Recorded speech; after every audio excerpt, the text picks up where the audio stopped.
It's been longest since I had a talk with you. So I had to take this time to be alone with you. Because all my blessings come from you. Hey, all my life.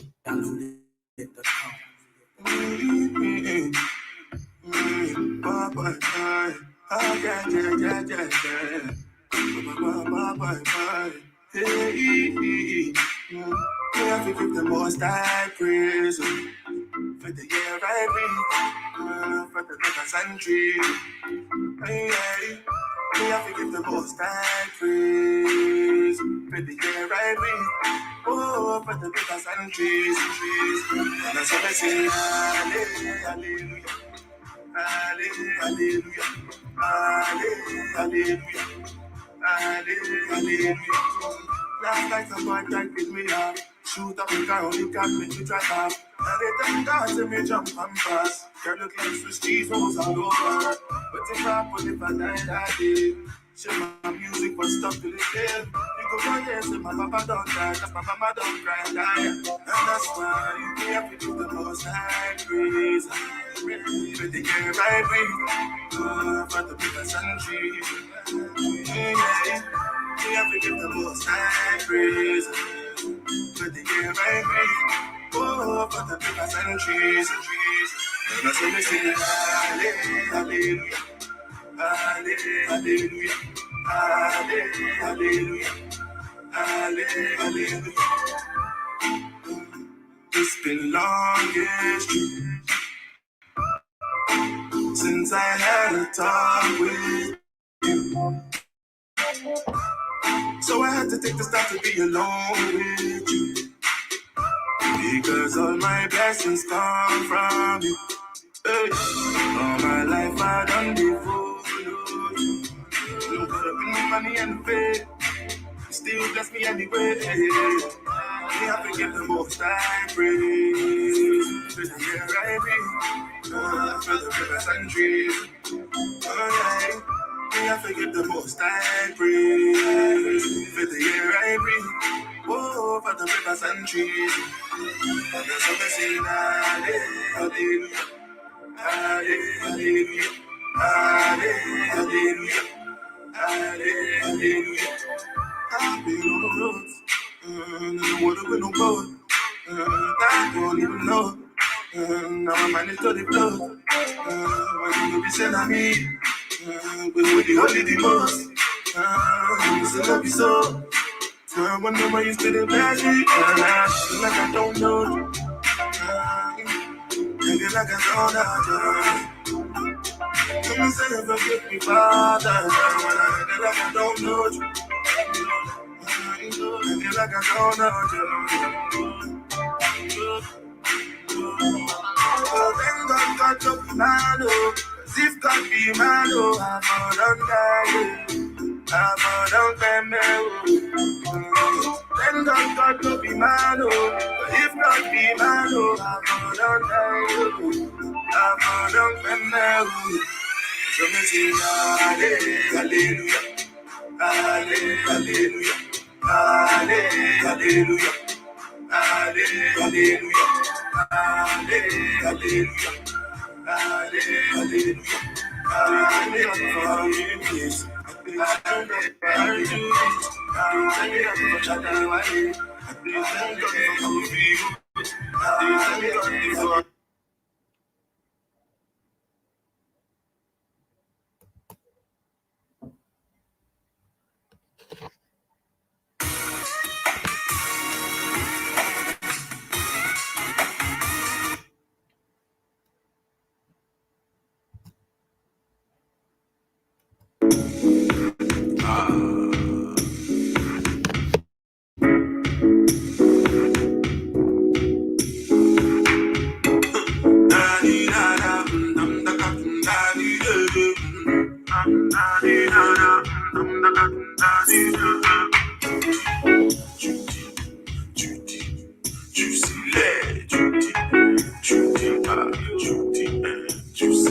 kígbe sókè, ṣé kí n dẹ́mọ̀ master? Náà mo ti lówó, jó wà lẹ́sẹ̀ mi o. Náà mo ti lówó, jó ti wà lẹ́sẹ̀. Ṣé kí n kígbe sókè, ṣé kí n dẹ́mọ̀ master? Ṣé kí n kígbe sókè, ṣé kí n dẹ́mọ̀ master? Oh no no no no no no no no no.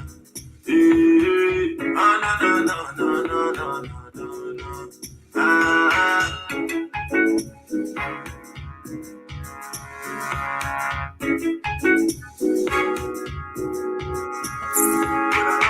They ask me you, they want to know. At least they go from my country you don't follow, people don't follow. A G solo, no easy, no. Hamzamo familia, welcome to the Africa Today show on the Blackwood Fan Network Media for the 21st century. And I want to welcome each and every one of us saying Karibuni Sana, which is a Swahili for you all much welcome. My name is Spikes, and in case you're joining us on this show for the very first time, you are much welcome. On the show, we get to discuss different issues affecting the Black people. Spikes, what, you got a hot date or something, late at night or something? Why are you so early today? What's going on? Oh, it's the same time. It's the same time that we normally do the show. No, it ain't.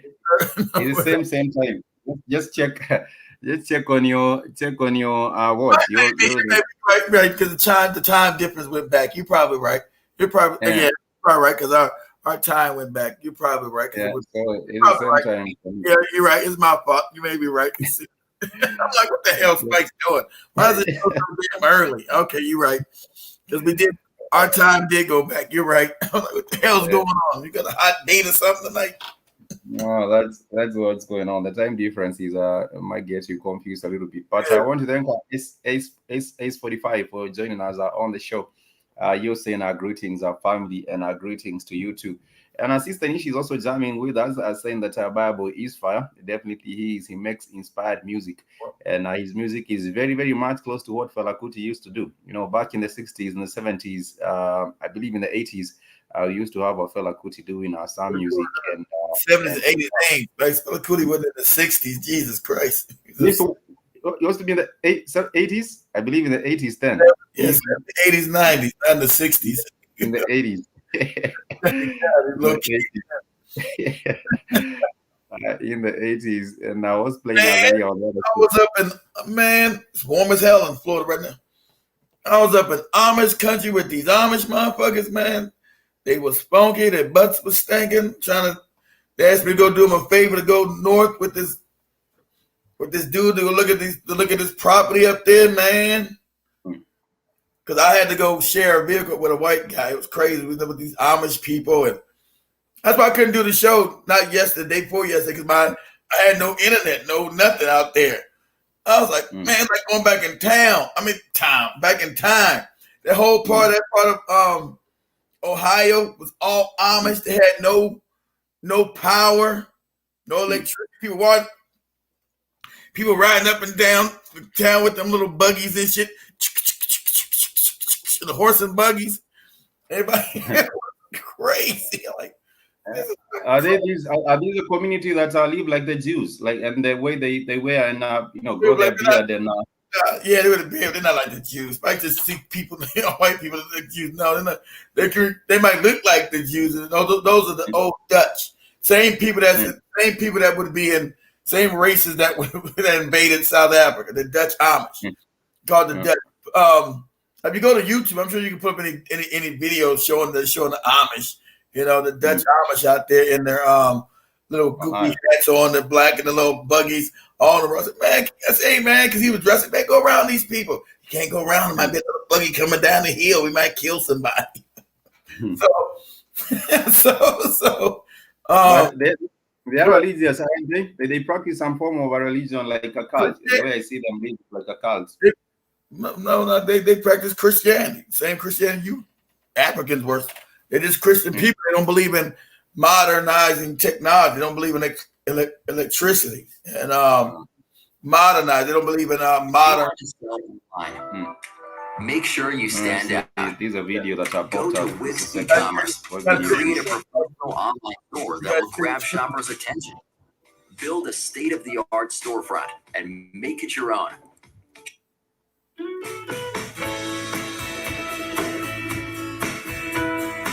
So I'm in the beautiful state of Maine, and guess where we're heading? Maine! Saying goodbye. That ain't about the Amish. Man, ain't no Maine in Amish. See, I say Amish village. These Amish, the Amish, Ohio's Yeah. Ohio's the Amish country. Okay. Okay. Yeah. There you go. Yeah. That's how I was at. I was right there when I was talking to you guys. And I lost you guys, so I couldn't do the show. That's how I was at. That's where I was at. It's pretty out there, though.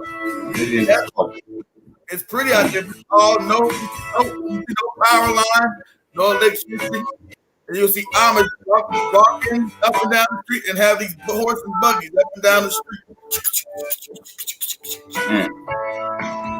That's where I was at. I can't believe I bet Kid was riding on. They I bet everywhere. Kid was riding on one of these horse carriage. The horse carriage. The Amish. I was a bunch of my carriage. didn't see them yet.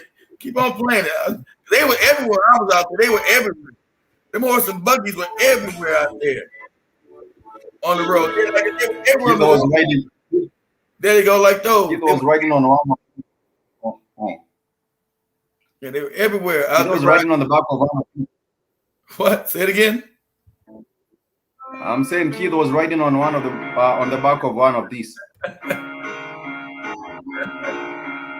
So that's why I couldn't do the show Tuesday. I was out there. I kept trying to get internet connection. I couldn't get no internet connection. I couldn't get no phone line out there. But it was interesting. Very interesting. How that community. I know I seen them years ago when I was in Pennsylvania when I went to Temple University and he took me out to Lancaster County. And I didn't know what those people. I said, who the fuck are these people? I was young and I didn't know what the Amish were. Like, why they dressed all weird and riding these horse and buggies? What the hell's going on?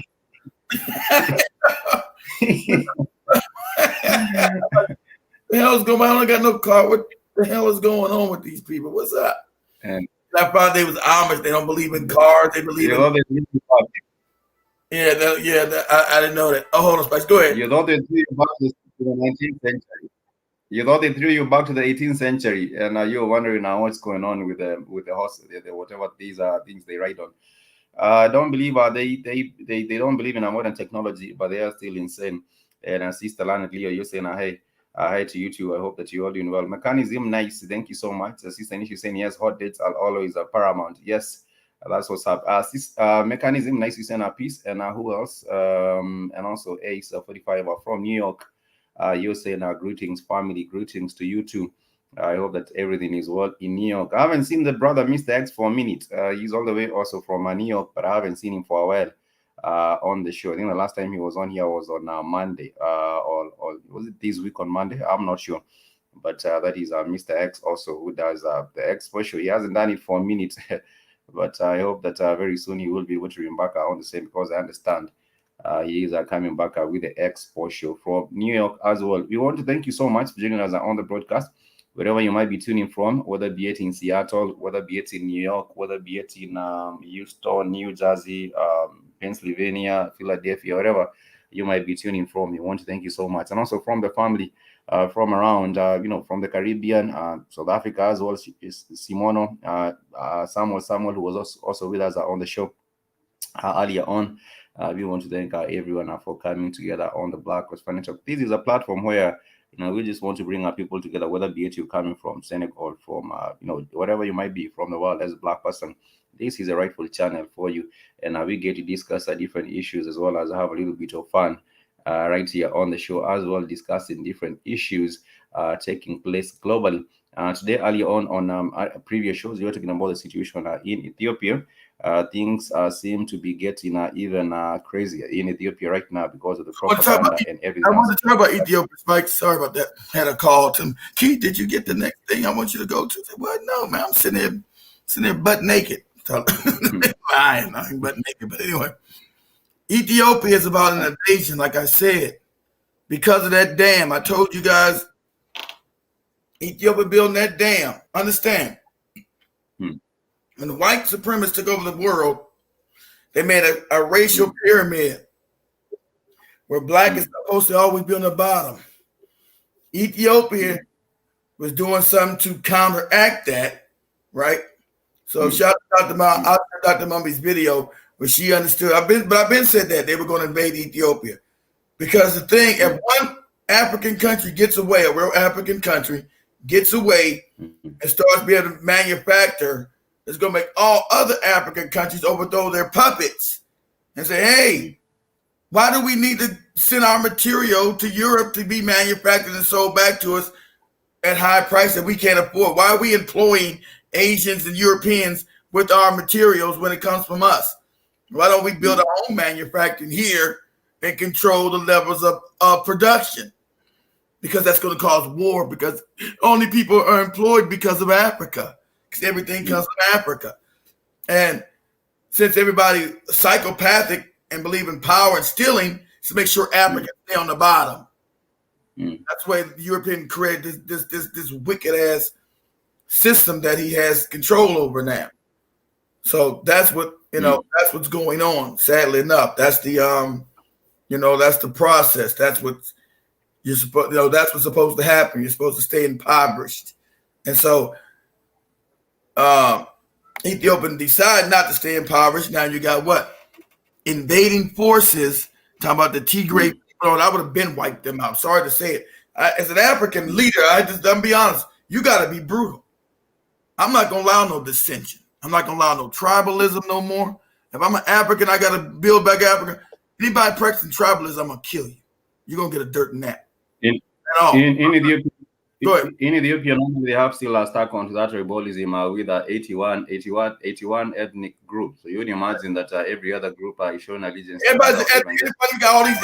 Only in Africa, where you got all these 1,000 ethnic groups in one country. Nowhere on the planet they got 1,000 ethnic groups because they're not really an ethnic group.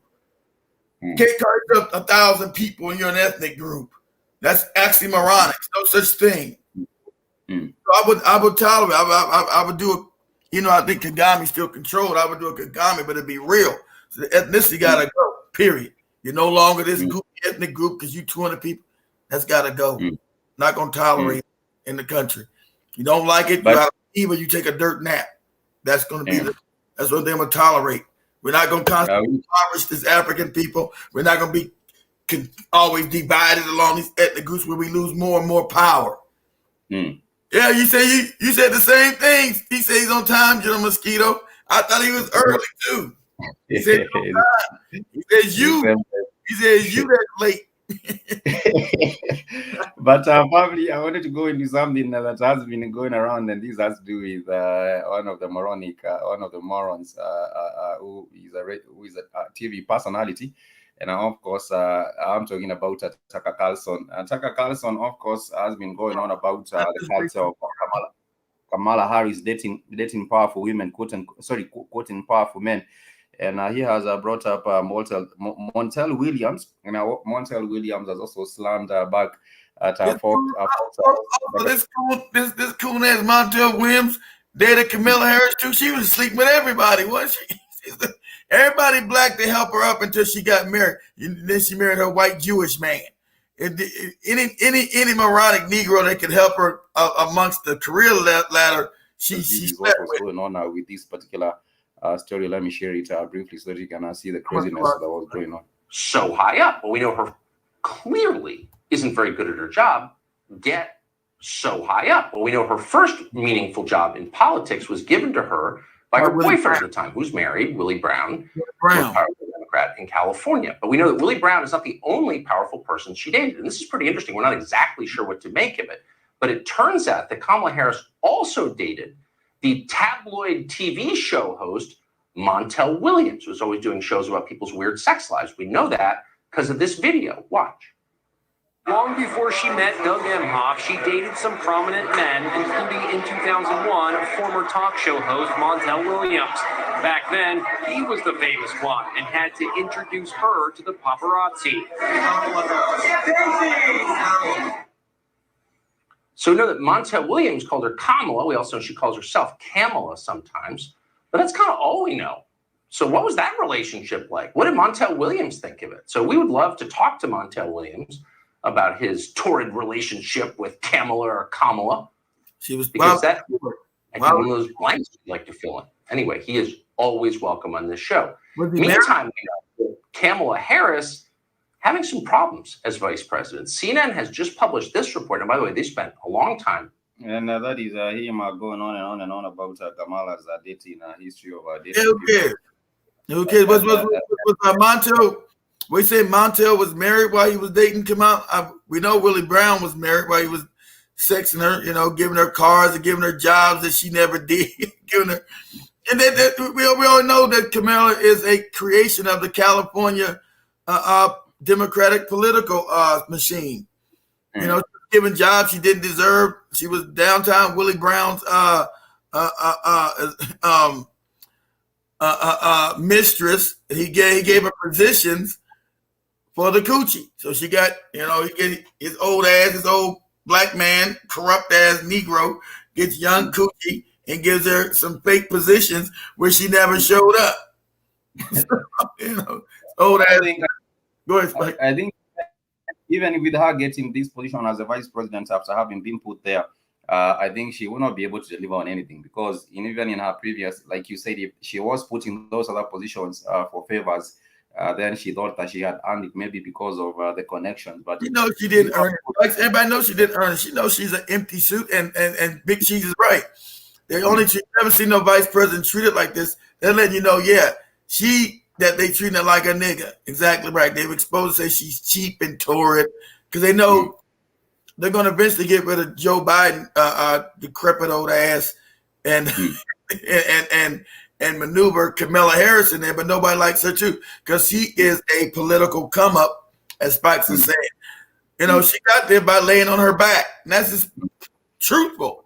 So that's just this bit, even though it's not polite to say that in polite company, but that's the truth. So what he's doing, he's just saying what truth is. He was laying with Montel Williams. He was married. She was always on the arms of somebody who could prop her up. So she's been sleeping her way to the top, literally, and had no shame about it. So all you see Tucker Carlson is just going back over painting what actually everybody knew.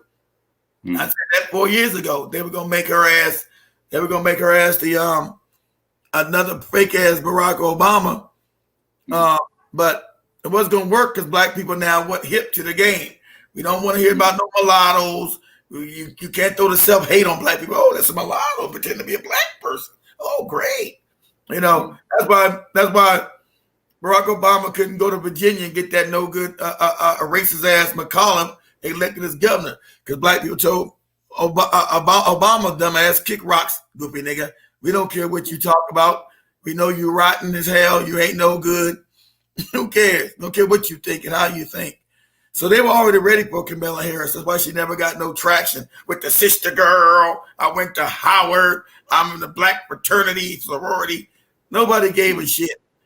We went back and reverse engineered. So you slept with all these men. You gave your coochie up, laying on your back, and they gave you jobs, and you locked up black people. You came to use the offices that were given to you to go after black people, not to help them and rise them up.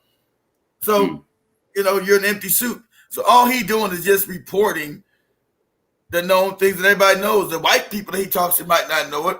He just exposing her to them. We already know she slept with downtown. Say go to image. Say Spikes. Oh no, I'm here. I could do it. Images of Willie Brown and Kamala Harris. Let's do this. Old ass nasty nigga. Images of Willie Brown and Kamala Harris together. Let's go see some images of these nasty bastards. If the internet isn't shaped, here we go. Let's see here. See, now we got them. There they go. Okay, let me share my screen. See, so everybody knows this old ass, corrupt nigga here, Negro, corrupt, right here. I got me some young, they all hate being black people. They all got me some mixed coochie hair spikes. Look at this. I'm old town. I'm old Willie Brown right here. Look at this old corrupt nigga here. Got me some young piece of thing here. Look at this old ass right. I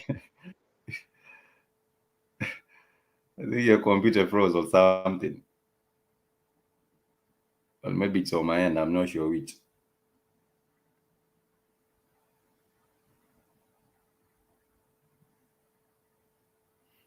Key, the computer froze, or maybe it's on my end. As Zeron was saying, I was listening to and enjoying some Smokey Robinson, and I realized the spikes is on early than usual.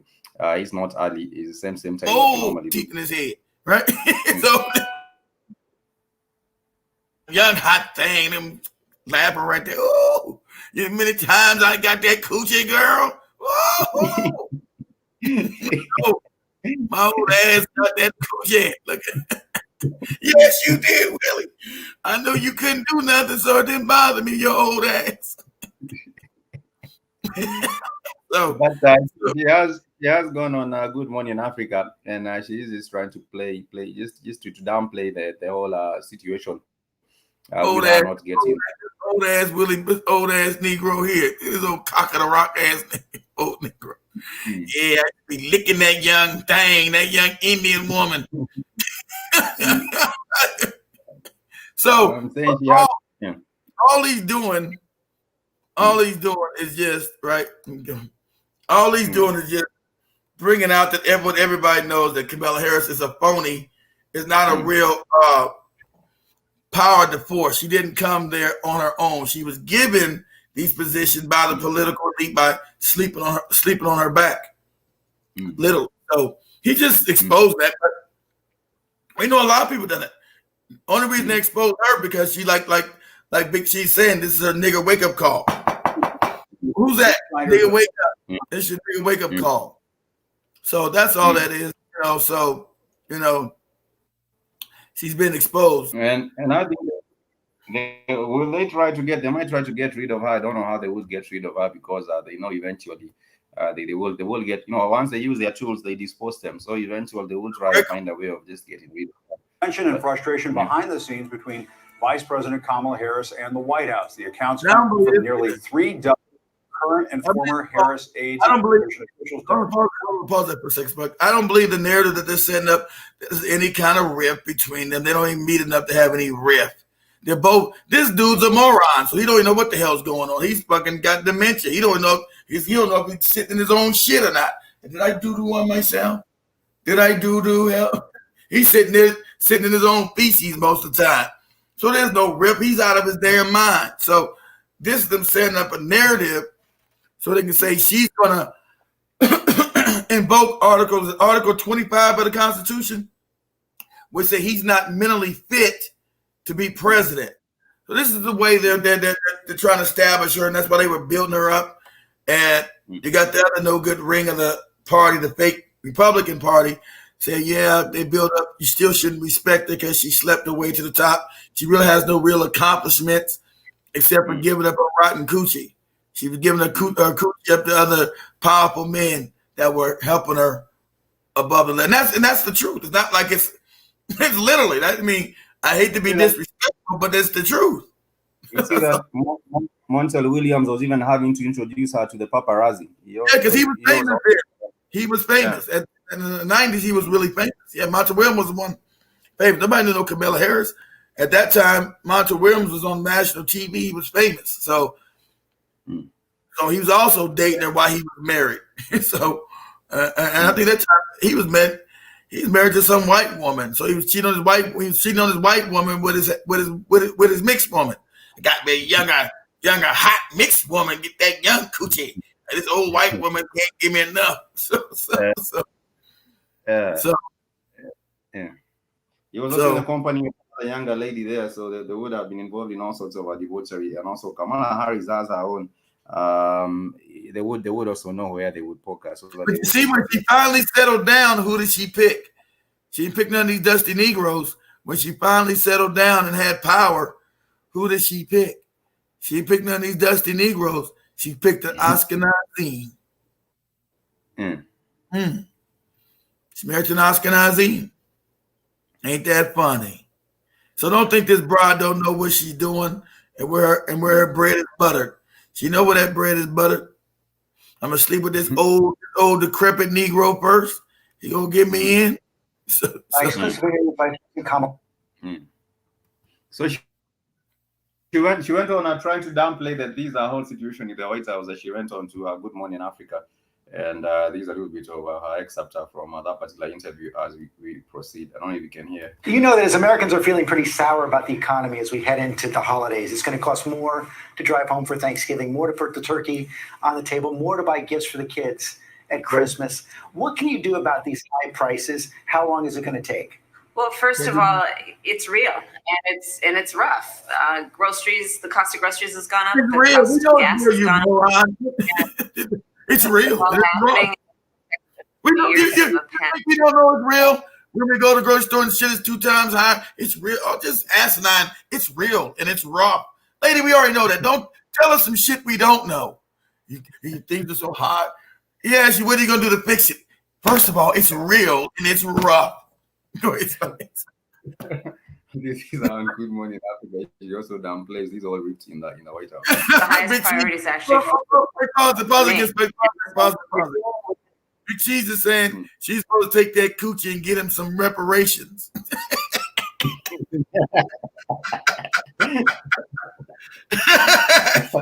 She wants to take that coochie for you, Big Cheese, to get you your reparations. Damn you. Go ahead. This is number one. Short term, one of the issues is the supply chain. You remember the activists in where was that, in San Francisco yesterday, saying they want to get the building, the old building. That's how they want to get the Big T also has his own grievances. And Big T is about to get his own grievances. Wait, he telling she knows coochie for his reparations, not just for nothing. So we brought together everyone from the Teamsters to Target to say, hey, let's all bring everyone together, from the truckers to the folks who are moving product, and let's open up some of our major ports for work 24 hours a day, 7 days a week. That's happening, and we're seeing great results. Long term, we need to bring down the cost of living, and that's a long-standing issue. And so we passed this week the infrastructure bill, bipartisan infrastructure bill, and that's going to be about repairing roads. This is the same lady who was claiming she used to live. If you read the infrastructure bill, it's nothing about repairing no damn roads. It's giving money again to the elite, and that's what it's supposed to do. It's all baloney. We ain't getting nobody no jobs. It's all lies. And you're right. Judge Joe did call her a cum queen. Said she was sucking on so many dicks and full of every man's cum up in her body. That's why I like Judge Joe. Tell her just keep it raw. Like, she got, you know how much nut of different men's penises is in this woman's gut. She's a cum queen. That's right. And Spikes wants Judge Joe back on here. No, Spikes can't handle that. Spikes can't handle that real talk from Judge Joe. Spikes will be all embarrassed. No, I'm saying I've listened to some of the shows where I think we even were on one of those shows with Judge O'Brown. Was it last year, but one with coming as well. But you should get him back on the show so that he can tell us what he thinks about his justice system with the Rittenhouse case. These are the cases with Ahmaud. It might be too real for you, Spikes. You might start stumbling. Okay, Pamela, we'll go to the next story. No. Judge O'Brown I was here when Judge O'Brown was on the show. Even I know. With you, I know. I said he's here with you. Last time we had him, it was me, you, and Cammy. So I remember that. So you guys, it was shocking then. But anyway, the infrastructure bill has nothing to do with any infrastructure, any building. It's I told you, whatever they do a naming something, it's completely antithetical and opposite of what his name. Not has nothing to do with any infrastructure. They know most American people are stupid. They're not going to read the bill. It has nothing to do with any infrastructure. What's I bet old Willie Brown was sweating and breathing hard in that thing. Of course, he was losing his mind. Told her, take what he wants. Exactly. Take all of it, Willie. This your coochie, baby. This your, oh, shit. Oh, got this young hot mixed thing. Whoa, yeah. Whoa. That's the old man. That's the old man trying. He was enjoying it because he got a brand new BMW, got a house and a $100,000 job she never showed up for. That old man didn't know what to do. You know, when he was young, he couldn't pull nothing like that. Now I got a little bit of power. Get this young thing here. You wanna be somebody, girl? Yeah, I like to be somebody. What I gotta do? You know what you gotta do. You know what you gotta do. It's unspoken. It's called You know, it's called giving up that coochie. I wasn't doing nothing with my coochie. I give it up to you. Now Tucker Carlson is having a field day talking about all the powerful. It is on the truth. I mean, you can't lie about what is. As Judge Joe Brown called her a cum queen, so many men have put their penises up in and cum dinner. That's just a fact. I mean, what can we do? I'm not going to defend her honor, Spike. She has none. But go ahead. I'm saying the thing is when you do not work from the ground up, and someone puts you up in a place like that, there is no respect that you will be getting. I was saying even when they get done with her, they will be throwing her out because they will be using her, then kicking her out. Yeah, even though you say she's not dumb, she knows what she's doing. Yeah, she knows what she's doing, but eventually she does not get it. Got all the way to the vice presidency. She said, "Damn you, Spikes! You're sitting in Nairobi. Shut up! I'm now the vice president of the United States by working this coochie. You trying to tell me working my coochie is bad? That what you trying to tell me, Spikes? You damn you, morale. I'm vice president of the United States, Spikes." She should. What I'm saying is that she should know that she will get disposed at the end of the day. But nonetheless, I can't reason right. I don't think so. That's not, he said Spikes would have gave Kamala half of Kenya for that coochie, for that body. You had Big T's claiming the reparations already, but nonetheless, family, she did downplay the matter of the issue with the lift in the White House. And so she says it's nothing. She was just praising her achievements, and she has it there doing a lot. And Zimana says she's a depository, which is crazy, and it's crazy. But nonetheless, we will be moving a little bit further from that. Judge did say she was a camp queen, and I was saying Judge Brown should you just keep welcome. Invite Judge Brown on the show again. See if I can go back and find his number. He been on that Dina lady show, whatever the Dina suit. They use Judge Joe to build their numbers. I didn't want to build, since we lost so many chances, I didn't want to be called, I'm using Judge Joe to build our numbers back up. I wanted to build it up organically from off of us. Last time we lost the channel was up to 10,000. We never had him on that channel. We got to 10,000, came down. We're up to 2,300 again. I don't want to be using him. I'm saying we using Judge Joe as a regular guest to build our numbers back up. I didn't want to be, I didn't want nobody to claim that's what we were doing. Our numbers are always organic, right? Because we're always going to build back up. That's what they hate. No matter how many times they take us down, we always build back up. It takes longer each time. I will agree with that, but it's organic. We're always organic. So I didn't want to be nobody saying that we use Judge Joe Brown to build us back up. Go ahead, Spike. But I would just want to go into a story that we really talked about yesterday. And there's a whole lot of mockery. We talked about the Carrington House case and what has been going on. I was saying that these are the couple that came out with a gun in St. Louis, brandishing the gun at the protesters. Now they have something. Yeah, they have something new going on. There's a representative from Florida who is saying that he wants to hire to give Carrington House. He wants to hire Carrington House as an intern. So he's getting job proposals right now. Hey, good for him. Job proposals. Like the supremacy does. Okay. It's openly blatant. I like it. It's openly. They did change that. But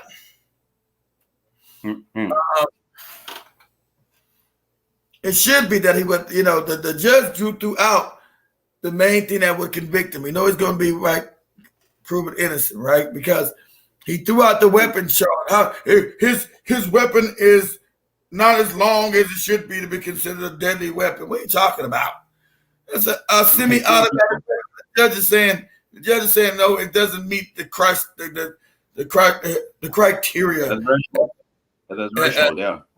Yeah, it's absolutely insane, but it's over the top. I'm glad it is. And you hear every left-wing cracker and every right-wing cracker saying he's innocent. So he's innocent. How can this be racism? Because he came to shoot black people, because this is because of Mr. Blake's being shot in the back 7 or 9 times, whatever. That's the response to the innocent shooting of this man who was trying to break up a dispute. Somebody arguing, and it caused his boy to be shot in his back 9 times. You know what I'm saying? So,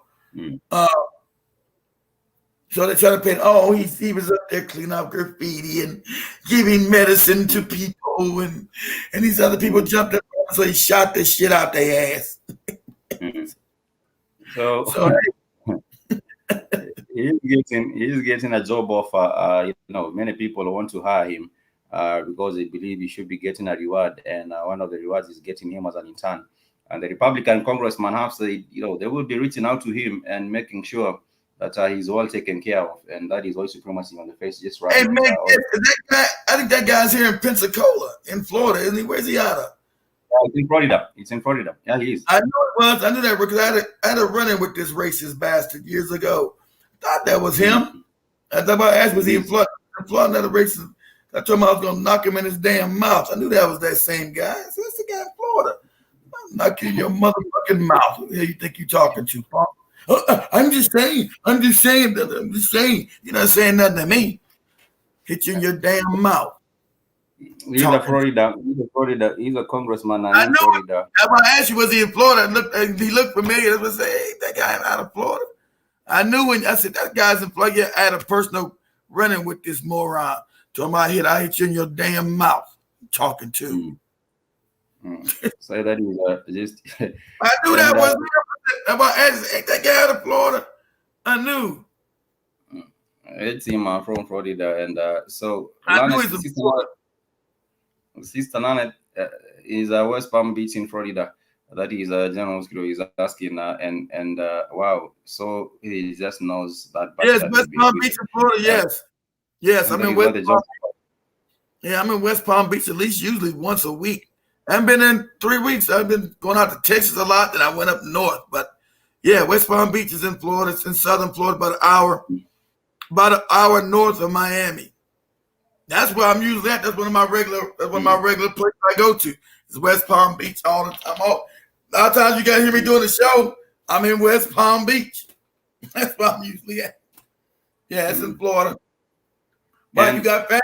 You got family in West Palm Beach. Jim Mosquito, you got family. You think about you got a lot of British people in West Palm Beach.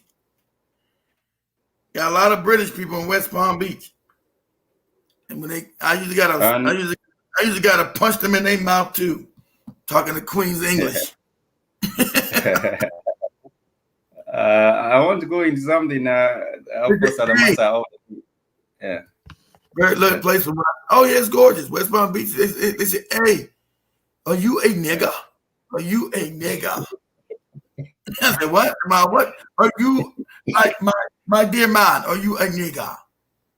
Am I what? Are you a nigga? My dear man, are you a nigga? And I don't know who would be asking.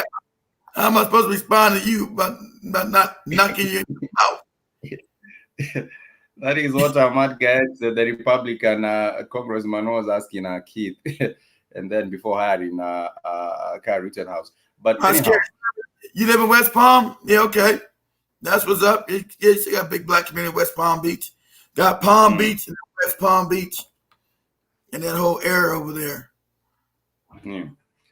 But family, I wanted to go into the matter of the day, and of course, there has been the questions that have actually underscored these particular whole case that is going on with Ahmaud Arbery, who was killed while he was jogging, and these actually sort of these would the judging of this particular, the ruling of this particular case would actually be made much more easy and conclusive. Just following this little bit of a clip or this segment of the case, let me just share this particular segment I found to be rather just the whole thing. It's actually shared by Keith Boykin, and of course the prosecutor was asking, did Ahmaud Arbery reach into his pockets? And then Travis McMichael, the murderer, said no. And then the prosecutor did ask again, did he yell? Of course the Travis McMichael said no. The prosecutor asked again, did he threaten you? Then Travis McMichael responded no. Prosecutor once again asked, did he brandish weapons? The Travis McMichael responded no. He was asked, did he have a gun? No. Did he have a knife? No. Did he have anything that would threaten you? He said no. But let me just play this particular clip. Did he have a Mary J. Blige album that said, did he have a gun or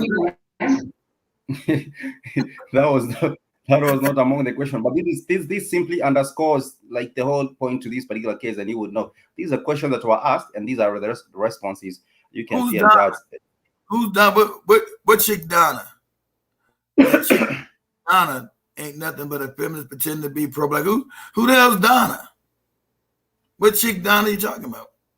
This lady's a white lady. Who's Donna? But go ahead. I don't know. But I just wanted the family to just look at this particular bit of the case and how it was conducted. The questions are the same questions I've just shared with you. And these are the same responses that are all given. Boy, they clean that hillbilly up good, don't he? Don't even look inbred no more. That hillbilly look good in that suit and tie. He don't even look inbred. They probably have a GoFundMe account set up for him to make sure he has all the suits that he needs for this particular one in Georgia. But let me play these and the questions. You can see the responses and you know how this case is supposed to be. And at this point in time, when you first see him on Burford, he's not reaching into his pockets. No, ma'am. Not running, no, ma'am. And he never yelled at you guys? No, ma'am. Never threatened you at all? No, ma'am. Never brandished any weapons? Sorry, Your Honor, he's trying to finish his answer. Yeah, he did not threaten me verbally, no, ma'am. All right. Didn't brandish any weapons? No, ma'am. Didn't pull out any guns? No, ma'am. Didn't pull out any knife? No, ma'am. Never reached for anything, did he? No. He just ran? Yes, he was just running. Those are the questions that he did not have any weapon, neither did he reach out for anything, neither did he have a knife, neither did he have any, did he even yell at them. You know, there wasn't any kind of a provocation that was with this particular incident with Ahmaud Arbery. He was just jogging, and but they came up and said, you know, he was in a building and he seemed suspicious, and therefore they went after him.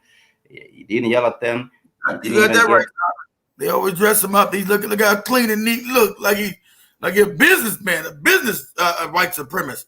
Look at me going my suit and tie on. I'm respectable around here. Look at me. There is nothing respectable about a murderer like this, because you can hear all the questions are being responded in the negative. You know, did he have a gun? No. Did he actually threaten you? No. Did he pull up any knife? No. Did he yell at you people or agitate you? No. It's so they trying them separately. Then right, Spikes? They trying them separately, not as father and son together. They trying them separately. Then.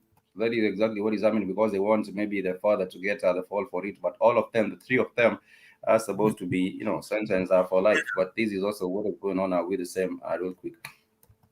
This is the point in the trial where race screams loudly. How would a prosecutor ask the question, if this was a white guy, would you have been as aggressive to the point where you chased him down with a pickup truck and wound up shooting and killing him? She could literally say exactly what you just said, Dale.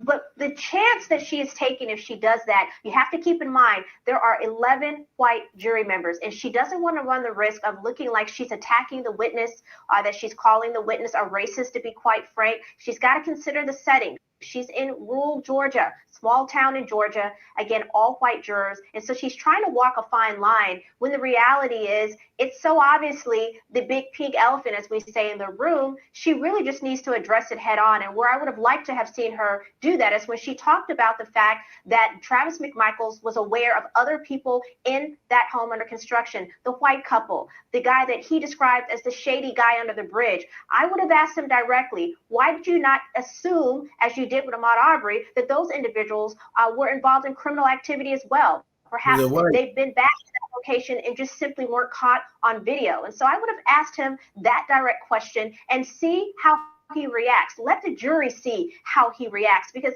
now we have a credibility issue. He says he didn't hear his dad say, stop or I'm going to blow your expletive face off or your head off, yet Greg McMichael himself admitted that he said that. So it really is not going to sit well with the jurors, because that's something he should have just admitted. It's the truth, and they need to know that he's giving the truthful account of what happened that day. Laura, you hit the nail right on the head as far as I was concerned, which is that there are two narratives that are emerging from this testimony of Travis McMichael, the man who pulled the trigger, which is one, I calmly pulled up to him in the truck and I said, "What are you doing? Hey, dude, what are you doing? Stop." And then I pulled up to him again. I said, "Hey, dude, what are you doing? Stop." And then I circled back and said one more time calmly. But at the same time, his father was in the back of the truck. I guess he was just as calm, saying, "Stop, I'll blow your effing head off," or words to that. And there was also the slurs that all these are racist insults that were aimed at Ahmaud Arbery. You know why they look like that, Big Cheese? Because you're in central Indiana. You're in hillbilly country right there. You're in Indiana. You got Muncie and Anderson. Up around Muncie, you got Anderson area, Muncie, all that shit coming down from Fort Worth. I mean, from Fort Wayne, right there. Hey, Big Cheese. If you go like an hour north west of you, you'll be right in Amish, the Indiana Amish country. You see a bunch of crazy looking inbred crackers right there. They're the Amish Indians, right? Indiana community. You got a bunch of Amish community right there in Indiana, right there. Right there. Amish motherfuckers. Go ahead, Spikes. And that is, those were the same that I get to encounter, was it the day before yesterday? I think that is the same one that you go to encounter there. But I was just talking about this particular whole case, and I understand that also they are not supposed to the defense for these murderers, or saying that they should not be there. That the mention of the matter that Travis McMichael and Gregory McMichael were using racist slurs at Ahmaud Arbery should not be put up, should not be considered, and they just want to throw that particular fact away and try to make this particular case seem that it was not had nothing to do with racism, which it had everything to do with racism, because they did see him as such. And for other, like you had the lady ask on that particular presentation, she says that there were other people around the same building, but none of them was also suspected simply because they were white. And but now the way the case is going, they just want to make sure that they're trying to get as much away as they can from the fact that this is a whole ratio kind of an attack and also a murder that has been perpetrated by these two, Travis McMichael and also the Gregory McMichael. Let me share a little bit of this, what's going on, and then we shall get back into more matters right here with the Africa Today show. And let me just share what is going on right now, because it's ongoing, a little bit of the same. I know they say that you're not supposed to speak about matters that are ongoing in our trial, but this is what is going on. To the bank there. Okay, you got the Amish. I ain't seen no Amish in Kentucky, Donna. So that closed down the Muncie, Big Cheese. You got Amish out there near Muncie and all that stuff. They usually like a little bit northwest of you out there. If Amish here in Kentucky, they have a horse to come into parking lot. Horse and carriage behind my house going to the bank. They're everywhere. Yeah, I ain't there with that far south by Muncie, Big Cheese. I ain't the Amish for that far south, but because I know if you go up in northern Indiana from west of Fort Wayne up across that corridor going towards Michigan, up there is all Amish. I've been around one. I was like, damn. At one time, I thought the Amish were just in a small area in Pennsylvania. I didn't know they was in Ohio and all up in Indiana and all that old shit. Yeah, they're in Kentucky. I never seen them in Kentucky, Donna. I never seen no Amish in Kentucky, ever. But they're big in Indiana, Ohio, and Pennsylvania. Huge community. Like when Spike showed you all that land, that thing is like, that community is huge out there in Ohio. It's everywhere. I'm like, damn. I ain't got no phone service. I bet you, kid, if they demanded for any reparations, if there was anything done to them, if they demanded for the reparations, they would be getting it. I got no way to talk about it. Somebody, when these Amish try to hack my ass, I ain't got no cell phone service out this month. Hello. I bet Big T's is also riding on those horse carriages. I know Big T's is also going to the bank. With the horse carriage. Yeah, they businesses make money. Remember, their farmlands don't use no chemicals. If people think it, they farmland don't use no chemicals. They their businesses all about, might be hardware stores and improvement stores. Yeah, send me a picture. I ain't know there's no Amish out no Kentucky. I never seen no Amish in Kentucky. I've only seen Indiana, Ohio, and Pennsylvania. That's it. I've never seen them nowhere in no Kentucky.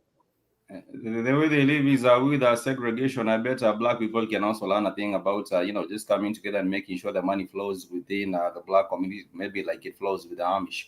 They probably buy from fellow Amish and they probably just support their own. Buy honey. Yeah, they got some of the best honey. Everybody buys honey from them. That's the big thing. Buy honey. No, they're united. Spikes, Africans are not united. We always fight. That's what I'm saying. Yeah, we can learn a thing or two about getting united and doing for our own, like the Amish. They don't got even though they don't have a bunch of Amish tribes, Spikes. They all call themselves the Amish. They're not, because they're from Indiana. We're a different tribe over here in Indiana from the ones in Pennsylvania or the ones from Ohio. We're not different tribes. They know they're all Amish people. They are segregated. I never seen them in Wisconsin, David. They might be. Like I said, I never seen out in the states. I've seen them in big numbers. They probably in Wisconsin. They make beautiful furniture. They make years ago. I don't know why I bought it because I was still living in Tampa at that time. I bought one. They make great fireplaces, man. Beautiful firewood. They make great furniture, great wood work, right? So they're great carsmen like the African. Is that they get paid, the African don't get paid. They're great craftsmen. I give them, because they do everything by hand. It's shit is beautiful. They do everything by hand. It's done right. It's all great quality work. Furniture is great. I agree. And those farmlands, they was out there doing the corn. They had the horses, like from 200 years ago. It was all fresh corn, fresh, everything fresh. The kid actually thought he went back to the 19th century, the 18th century. You thought they took you back into the 18th century. I was going to try to enslave me. I'm about to punch one of them in the mouth. Ain't no they're going to do your farm for free.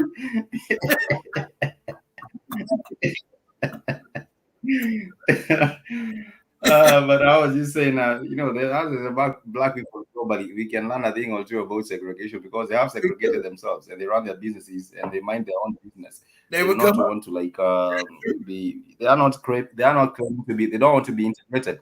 I agree with you. They know they don't want to be integrated. I agree with you, Spikes. We can learn. Yeah, they don't want to be integrated anywhere. They just want to. At all, and they refuse to be. That's why they don't take the Vaseline and ain't no one dying. They're funny. They refuse. You won't give none of their children that shit at all. They refuse it. And when you go there, you'll see no power line. No, you breaking up. I'm in the house, so you breaking up. So you got no power lines. You got no nothing. Old living. An Italian Irish man could be fighting a black man. If they walk in, they'll put aside their difference and fight that black man. No try. They sure will. They sure will. Irish could be fighting each other. As soon as a black man walk in, get that nigga. And that's what works out for them. I was just saying. Go ahead, Spikes. I think Spikes froze.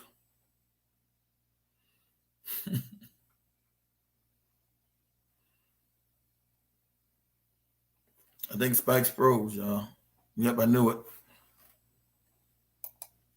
I thought Spikes had frozen. But let me see, we say David. I drove trucks across the country. I was behind them.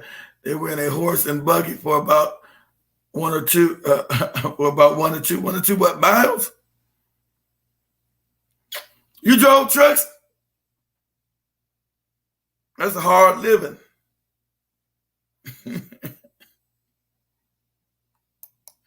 How long did you do that for, Dave? How long did you drive trucks? How long did you drive for? That's probably why you quit. That's a hard, they make it sound all glamorous. That's a hard life to be away from home. And where you going to park that big ass truck? Because you know if you make a mistake, you know if you make it, they go, Spike, you know if you make a mistake, you miss your turnoff. You miss your turnoff. Oh, damn, you did for 11 years. What made you quit? You know if you miss your place, your turnoff, you got to find a way to turn that big ass truck around, find out where you're at. Damn, you did for 11 years. That's a lot of years to decide to quit. That's hard living. They try to make it like it's all glamorous. Get to see the country.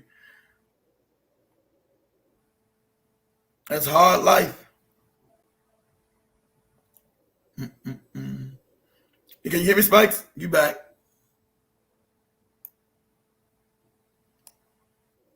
You there, Spikes? I see a comment from the brother. I think my connectivity, I went out for a second there, so I think I can hear you now. My connectivity went out, but I can hear you now. I'm not sure whether you can hear me clear, but I hear you clearly. I see the comments from Big Cheese right there, and also David. Okay. And also David Brown, thank you so much for the comments right there.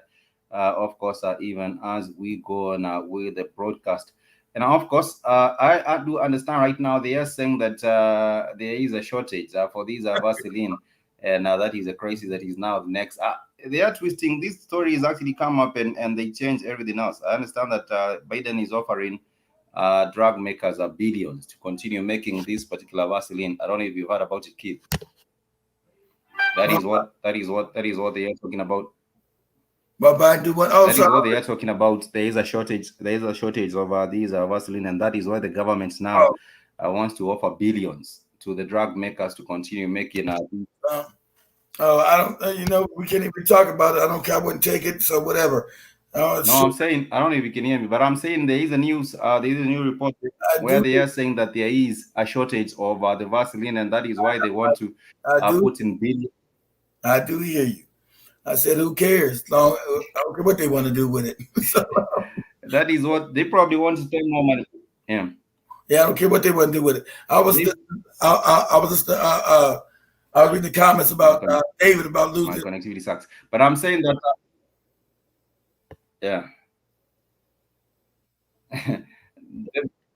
The claim they probably want to continue using public funds for the. Of course, they're making trillions of dollars. Nobody wants. And then we're talking about with that. Hell, they're gonna do it. They're gonna do it. Just don't you do it. Don't you do? Yeah, that's true, Jim Mosquito. When you make a wrong turn, you gotta take. It takes you a while to get back. There's no way you can just turn that big ass truck around. So, I wonder what David did to get his license suspended. He said, "Wow, he might have." Did you have a bunch of lot lizards or something, David? You messing with a bunch of lot lizards? What you was doing? Don't tell me you mess with a bunch of lot lizards, brother. Please no.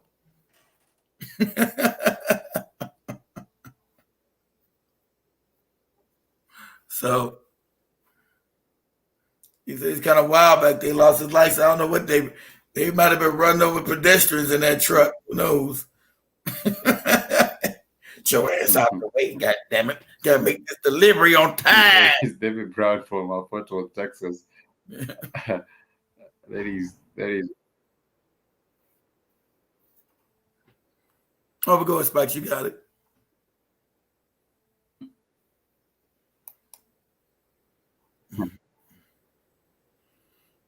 I don't know what got him in trouble right there, but I know he's down in Fort Worth, Texas right now, And but nonetheless, family, I want to share a little bit. I don't know if my connectivity might allow me to share a little bit of the way this case is going. See, for Ahmaud Arbery, of course, I'm still on point, and I thought I should just. I lived in the strip clubs back then. See, back in the clubs back then, but back then, see, I told you he was buying illegal coochie.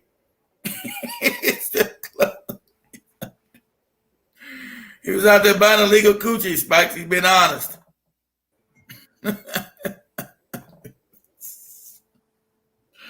Drop a crow and he had a whole other family.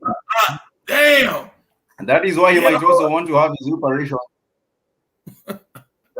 That is why you might also want to have his reparations talking to Kamala Harris. But nonetheless, my uncle is right. I'm not judging you. I'm not judging you, David. I'm surprised you're honest. It wouldn't be me, but I'm surprised. I'm not judging you. You didn't me judge you. I'm saying you. I'm not judging you. But family, I wanted to share with us that these are particular the way it's going the trial. I didn't say it was wrong or right. I didn't judge you. I said, hey, you did your thing. And Leo's uncle was out there making a whole new family. He'd be on the road. Baby, I'm going to Kentucky. I'll be back in 3 days. He'd be on with his other family. He had a whole nother family. You back, baby? Yeah, baby, I'm back. I'm home. Is you safe out there? Yeah, I'm safe. And there's other family calling. When you coming back through? What time you coming back through? Baby, I'm on the road. I told you I'll be back in Kentucky in 3 days. Go ahead, Spikes. You can do it.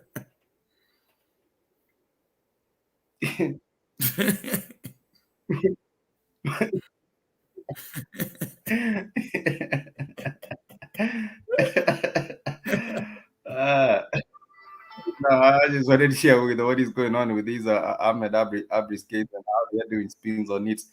And I don't know if my internet will let me do, because this is what is happening now with the case right now, and it's a live trial. It's a live trial, so let me play it. All right. This is the daytime. This is the daytime of the trial on a PBS News. I probably will share this particular one.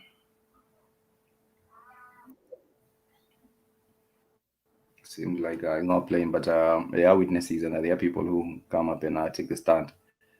Let me see if I get the other one to play. Mm-hmm.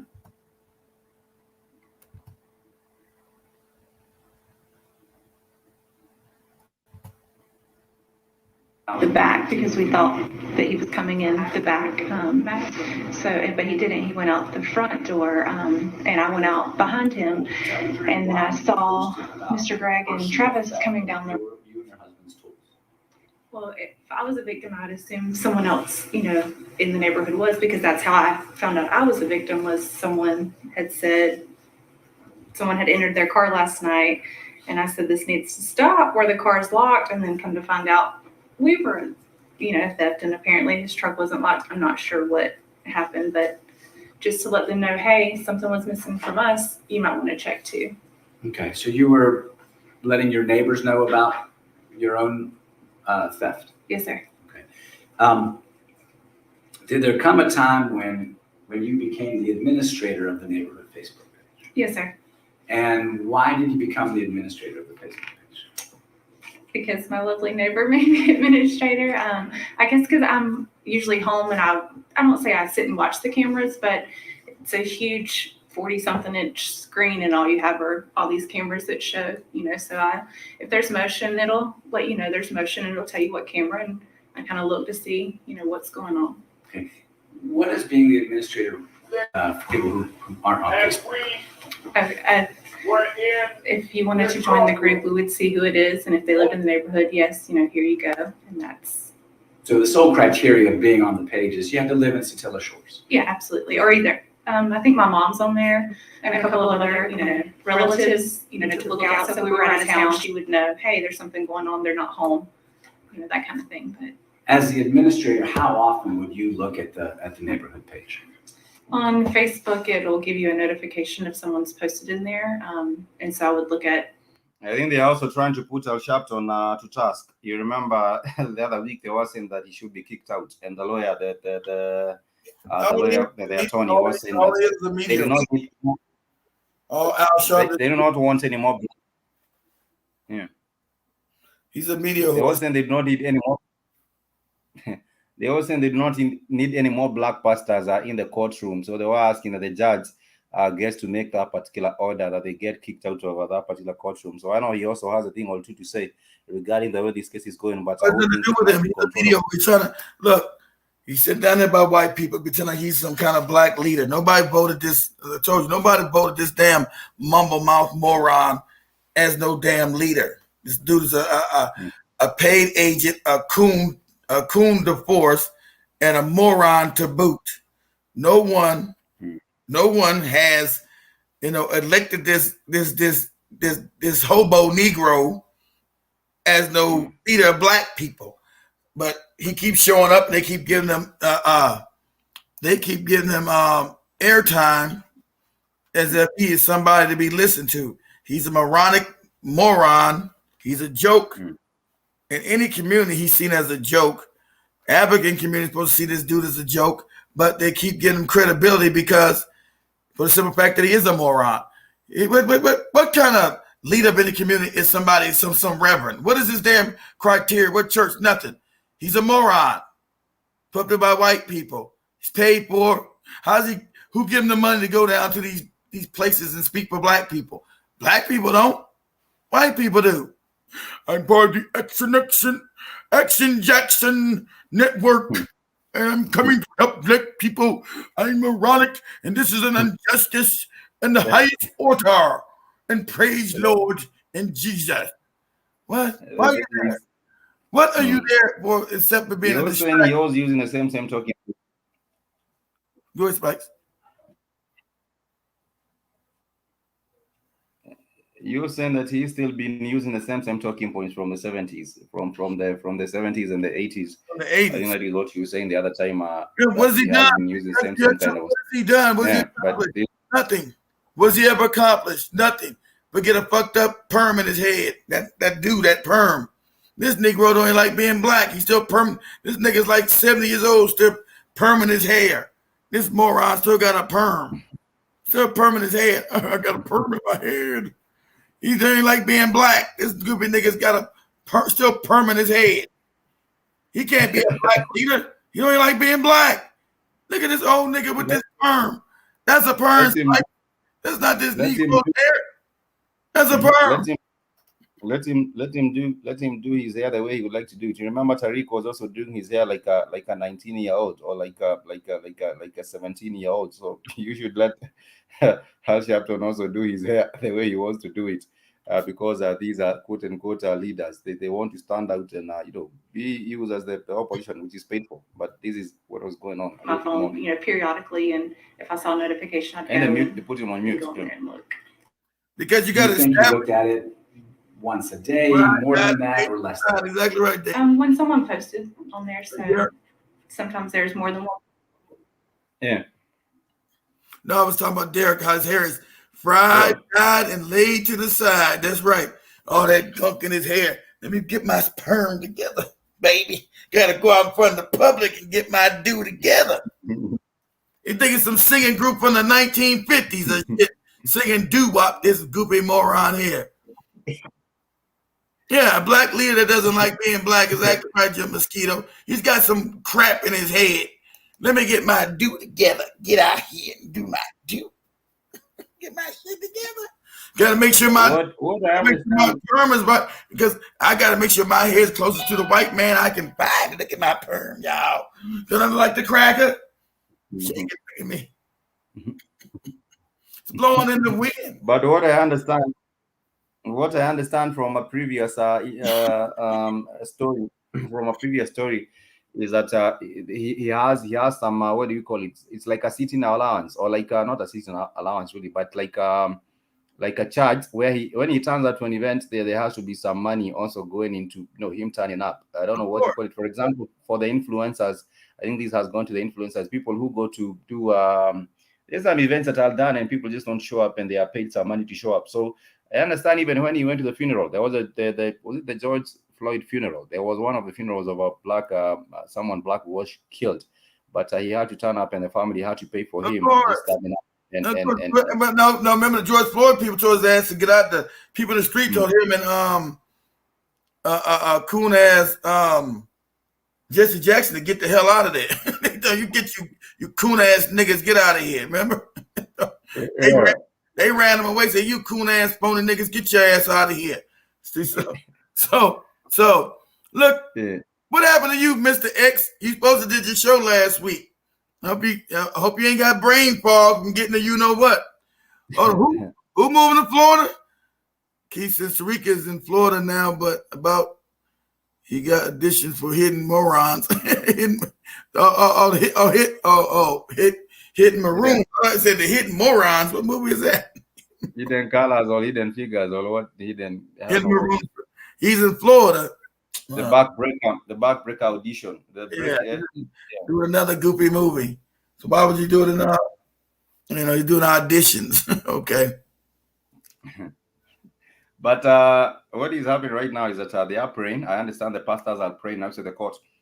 And this is also another thing when people do get to slap you on the face and then you are outside the court praying and not dealing with matters the way they're supposed to be dealt with, then nothing happens. There are no consequences. You can as well just what has he done? See, that's the question. Forget all the what has this moron Al Sharpton done? What accomplished? He has led people to a match. He's probably leading people to hymns, singing hymns, marching. You can also talk about maybe making speeches, a march. That ain't doing shit. What has he done tangible? Exactly right, man. They ran him and Jackson out of Milwaukee. So, hey, you two old coon ass niggas hit the bricks. You two. The youth want to hear these two coon niggas talk about nothing, gibbering on like this. That's a platform. The white man's giving that platform. When they come in the streets and meet black people tell these two coon niggas to hit the road. They don't get any damn reverence and love. Hey, you two old cool niggas, get off the block or we bust you in the head with one of these bricks. Show that out of here. But I was just saying a little bit earlier for those of us who are joining us right now that there's a video where there's an examination by the prosecutor who is asking questions at the defendant, and you could also see the whole point of it. You were asked whether there was an agitation, whether there was any yelling, whether there was. I talked about that the other day, kid, about Farrakhan ass talking about, the Quran says, this goofy book says your head was laid like Alvin. Now, Spikes took down the picture. Well, your head was like Reverend Sharpton's back in the day, but you sinned against Allah. And you went into the jungle and your hair became like mine and Spike's kinky. You sinned against the cracker god Allah and your head became kinky, niggas. Your head. Oh, dumbass shit. These moronic ass niggas don't know history, don't know life, don't know science. You're the only one who got hair. There's his fur. See, that fucks him up when the truth comes. Your goofy God told you that, right? You mean your goofy God don't know hair and fur and shit? Then your God's a lie. See, when you throw that on their ass, because they just make up shit. Because they all practice self-hate. They all grew up in the same white lies and self-hate. See, your hair was supposed to be laid and glide like white people, you see that? But you niggas sinned against the Lord. Allah.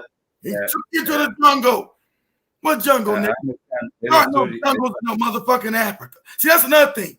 He grew up with, he didn't know there's not even a bunch of jungles in Africa. He believed there's jungles all in Africa. You sinned against the Lord. Kid, you get off the plane and get into a jungle right away. You get off the plane and the next thing you step in, before you even touch the ground, you're already in a jungle. The plane has Spikes has lived in Africa all his whole life. Spikes has never even been into no jungle. Where's the jungles at? But you understand, you get off the plane and just drop off to the jungle. And you can even understand, Spikes. Our hair is nappy, Spikes, because we sinned against the Lord. They have a story of a curse. They say that your eyebrows. Don't you want your hair to be like your eyebrows? You sinned against the Lord. And then you went out to the jungle because you sinned and you was butt naked. This is a goofy story. This story is so moronic, so morose. You still follow this goofy nigga and think he's connected to God. This goofy nigga said it. Spice can pull up on any YouTube. I can pull up now. Hear him saying that same lie. He don't say it no more because he was called out. John Henry Clark called him a dummy for saying the shit. He won't say it no more because he knows it's a lie. But he's never retracted the nonsense because his Caribbean ass grew up in self-hate. And he's a moron. Oh, you went in the jungle. Africa don't got a bunch of jungles. Sorry, stupid. I've never been to Africa. The white man told me it's full of jungles. So you went out to the jungle because you was wicked against God. And you dumbass. Only black people who ain't committed genocide on the planet are the only ones got these curses. All these wicked ass East Indian, Asians, Caucasians, they don't got no curses. Only African people got the curses. Oh, yeah. You said running through the jungle with your bones in his mouth. Yeah, I have my bones. You're asking why his spikes are hiding now. Those nose bones, they are on here. I put them on the camera every other day. I was just saying that instead of being thrown in a jungle, why not be thrown in a desert? You know, in a jungle, you probably have all the food. Because they say your head's not getting nappy enough in the desert. It's got to get nappy in the jungle. You got more deserts than you got jungle. Exactly right. You got more deserts in Africa than you got jungle. But that don't mean a good story. We went naked in the jungle, and we got kinky hair. Our hair got kinky. All kind of moronic, idiotic nonsense from another agent ass, fake ass, baloney ass nigga. There's a story told in the other day because it tells best, and black people still believe in it. But nonetheless, I was just saying, let me share a little bit more about these particular story then before we go into more matters on how the case is going on and the cross-examining of Gregory McMichael, and a little bit of these so that you can also get to catch up with what is going on. I think this is just a whole, like Landa Winter, I agree with you, brother. You're saying this is just a whole theatrical process, just to make people think that there's an inclusion, whereas the whole process is also a hoax. It's not really, nothing has to do with any inclusion on this project, on this whole process. But nonetheless, it's being carried on anyway. And we all know that there's always a miscarriage of justice because it would be more lenient. We have seen other cases happen. For the case of Breonna Taylor, it came up, and we know how the determination was for the case of Breonna Taylor. They say that there wasn't any wrongdoing unless, the shooting of the neighbor's house, that was the only wrongdoing, not the killing of the woman in her own house. He didn't know my husband was in the house, so that's why I was trying to let him know, like, hush, Diego's in there, Because you knew that they carried guns as well. I didn't know that. But even with this whole cross-examination of the witnesses, what happened is that none of them have come up and said that they have seen Ahmaud Arbery, possessing any weapons or showing any kind of an agitation or showing any kind of a tendency of wanting to harm anyone or wanting to steal anything from that particular premises. To know that they carry guns. You didn't know them like that. No, I didn't. Right. But you were afraid that if they had a gun, they'd find your husband and shoot him. Well, I knew that my husband had a gun, and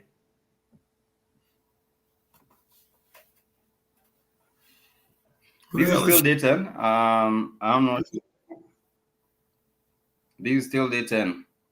That's what. But there's one. That's the inbred's wife or something. Who the hell is she? This is I believe this is one of the. This is the neighbors in that particular neighborhood, and Good, okay. I think she just said that she was a Facebook page manager administrator, and she's the one. She's the go-to lady when it comes to that neighborhood. I think they probably have her just giving up. Just trying to defend trying to defend these inbred beasts. He's just trying to defend them. Just put up causes for them to kill Ahmaud Arbery, and these are prosecutors going on and asking. But like you had, even the members of the jury, the juror members, there's no black. I don't think there's anyone black on that particular Let me share this jury. Let me share this. Your thing, let me share this real quick. Your thing is acting up. Let me share this. Share screen. Let's share this real quick. Since we started with Ethiopia, let's share this and go back to Ethiopia with Dr. Mumby. Mine don't stop slowing up too, talking about what's going on about Ethiopia. Derek is saying Georgia, home of 2001 maniac. And Peruvian waves anyone. Talking about the weaves. Yeah, that black women put on their heads because they've been taught so much self-hate. That is, what is the sister that has these waves? What's her name? YouTube channel. Do you want to earn more views, more subscribers, more watch time, and of course, make more money? Well, it might be time for you to upgrade it. Mine is acting up. How the hell you get out of this? Dude, buddy, pro. That other people start YouTube channels. Many. They tried to plan me about not seeing any answers. Of the dispossessed youth of Africa, for perpetuation of communion with ancestral spirits, through the fight for African freedom. And in the firm faith that the dead, the living, and the unborn will unite to build the destroyed shrines. Selah. Hello and welcome, beloveds, to another episode of Wake Up Africa. My name is Dr. Mumbi Saraki, although I really could call this an Ask Dr. Mumbi. I really do pray that you are well in all your ways and that you're moving in. You know, wherever she sits in Central Kenya is always nice as hell. She made me want to move to Central Kenya. Shit. And where she sit is always nice as shit. You there, Spikes? Yeah. Wherever she's in Central Kenya. Wherever she's at in Central Kenya, she sure looks nice. Huh? Somewhere there on the mountains with the ancestors, closer to the ancestors. Where do you somewhere. She's up there. She's up to about Mount. Yeah, she's up to about Mount Kenya somewhere. I don't know. Wherever's that. Whatever's that is nice. Whatever's that is nice. Yeah, they say Central Kenya is the abode for the spirits of the ancestors. That is where they abode, and now that there is a lot of is everything good going on there. But anyhow, I don't know who was making her comments from her earlier. There was a show where she came on. My inbox has been flooded with people wanting me to comment on what Babylon is calling the civil war in Ethiopia, but it's more of an invasion. Exactly. And who has invaded Ethiopia? That's what it looks like. And a lot of people are asking why I'm silent on this, but I've been talking about this since 2019.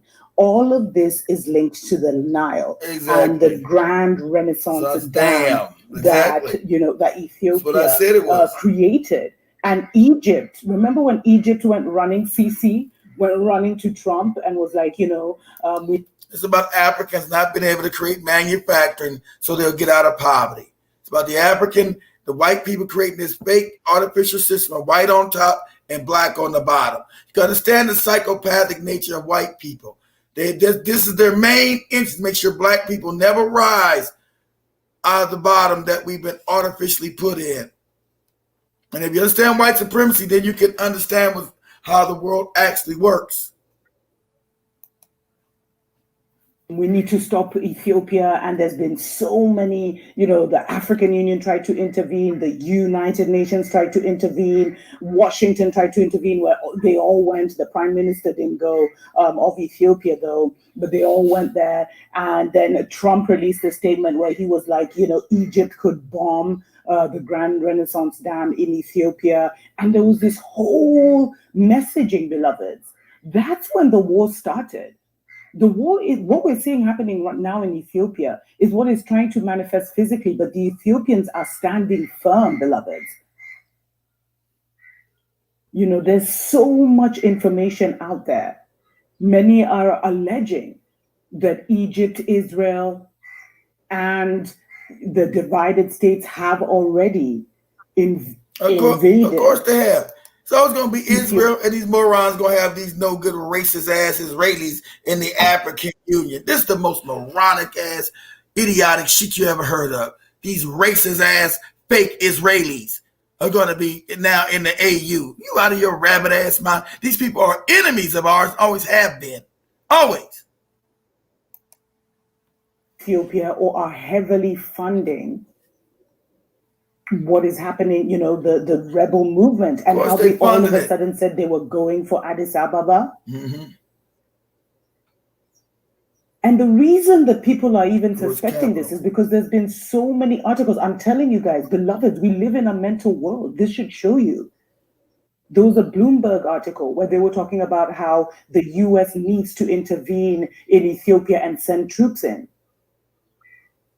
There was another article which was saying, Israel needs to reach out to the rebels because somehow they have some kind of connection, and convince the rebels to stand down or to enter some kind of negotiation with Ethiopia. We are witnessing the invasion of Ethiopia, and I'm going to talk about the spiritual dimensions and what I see happening in the next episode, beloveds. But that is exactly what we're witnessing, and it's been a narrative war.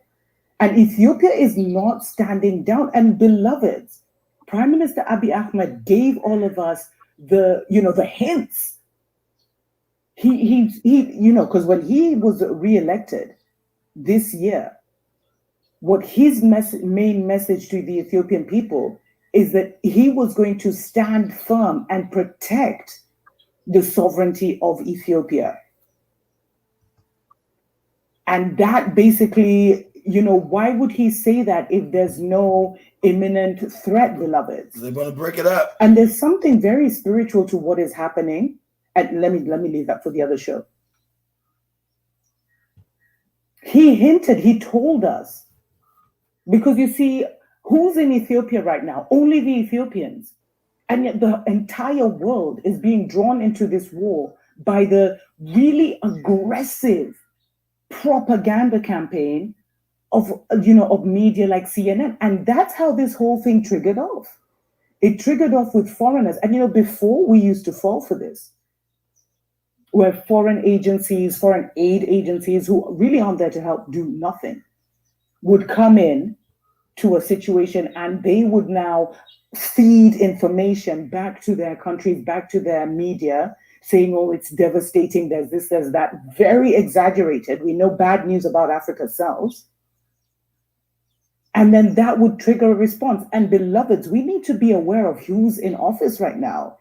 We're literally in an Obama 3.0. The same people who were in office when Gaddafi was taken out are the same people in office right now. Yes, this goopy cracker is nothing but a puppet. Obama and his handlers are running things behind the scene. Exactly right. You got that right, Dr. Mumby. This moronic ass cracker here is brain riddled. So exactly right.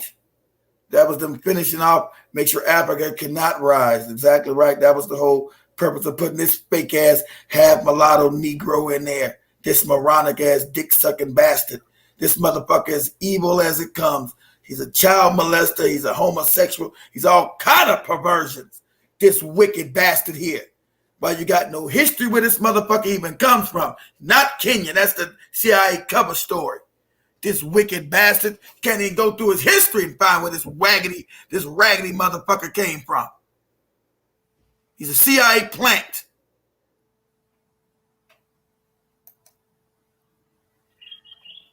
And let's know, and we need to know that the elections in the divided states, it's a selection, it's not an election. Duh. There's an agenda being pushed. And democracy is the illusion they get Africans up here. You live in a democracy, you moron. We need to recognize, beloveds, the world isn't about peace and love. Anyone who says they're bringing you peace and love, or peace, they don't even talk about love, but anyone who says they want to bring peace to your nation is there to destabilize it. Exactly what I try to teach Katie and Ethiopia understands this, beloveds. They've not been standing down. And you see, if the narrative war unravels, then there's no way that Babylon can stand and do what they're trying to do to Ethiopia, and it won't work. So as much as we need to pray for Ethiopia, put our petitions between them, to the Most High for Ethiopia, we need to also reject the narrative war. And that's why, beloveds, I've been talking about how critical it was, and it is, for us to have our own narrative. Because people keep saying, Africa needs to stand by Ethiopia. Forget the puppet presidents. Exactly. Africa isn't even getting the real story of what's happening in Ethiopia. Exactly. Because the media is controlled by Babylon. Exactly. And that's how they're able to do this. They're not able to. There's no Kenyan media. There's no Nigerian media. There's no Zimbabwean. They control all levels of news. That's why it was always important for us to create our own narrative, create our own news, so we can inform our people what's actually going on. Like I said, I was going to send them up to Ethiopia, but it's too dangerous now to send spikes them up there now. But the narrative is, I told you that this was going to be an invasion of Ethiopia for the simple fact that it was trying to keep itself as a world power, started to make itself a world power. So I said, we have no media. That's why we had to build Black Eye Fire. We had to have media that spoke the truth. That's why you had Joby and Gates. We can't go back and tell our parents done this stuff because the African has been made a moron. So we must tell truth of what's going on, what affects us. I said this was going to happen because he was creating that dam. The reason why they killed John Magufuli wasn't just for the COVID thing. It's because that dam being built in Tanzania.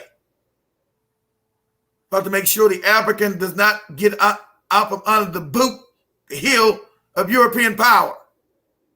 One country falls, it causes the other country to fall. That means just rest and unseating these puppets. Africa's a basket case on purpose. Not by the Africans, by the people destabilizing from without, going within. All these fake-ass NGOs, these fake-ass humanitarian. Africa don't need no humanitarian from nothing. Everything's in Africa. How you going to bring me back my own shit? Tell me you helping me. You can't bring back nothing to me and tell me you helping me when you're stolen everything out of the country. That's the reason why what's happening they got mercenaries going into Ethiopia now to break it up into 1,000 pieces so to never rise again. And hold your hat in Tanzania. That's what's coming. That's why they got that puppet there. That's why she brought in Tony Blair. Magufuli was murdered. Everybody knows that. Wasn't just for COVID, because now he was maneuvering Tanzania to become a power. No, you don't, nigga. No, you don't. And so they, when they gave him the dirt, sad enough, he was too close to that Christian shit, that Catholic, so they could easily murder him. I'm sure it was the Jesuits that killed his ass. He was involved in all that Christian, he believed in all that Christian nonsense. He didn't go back further enough. Magufuli didn't go further back and go back to his ancestral roots. He's too much caught in that. He doesn't realize the church is the enemy of African people. No matter what denomination. He was an original denomination, the Catholic Church. They were going to off his ass.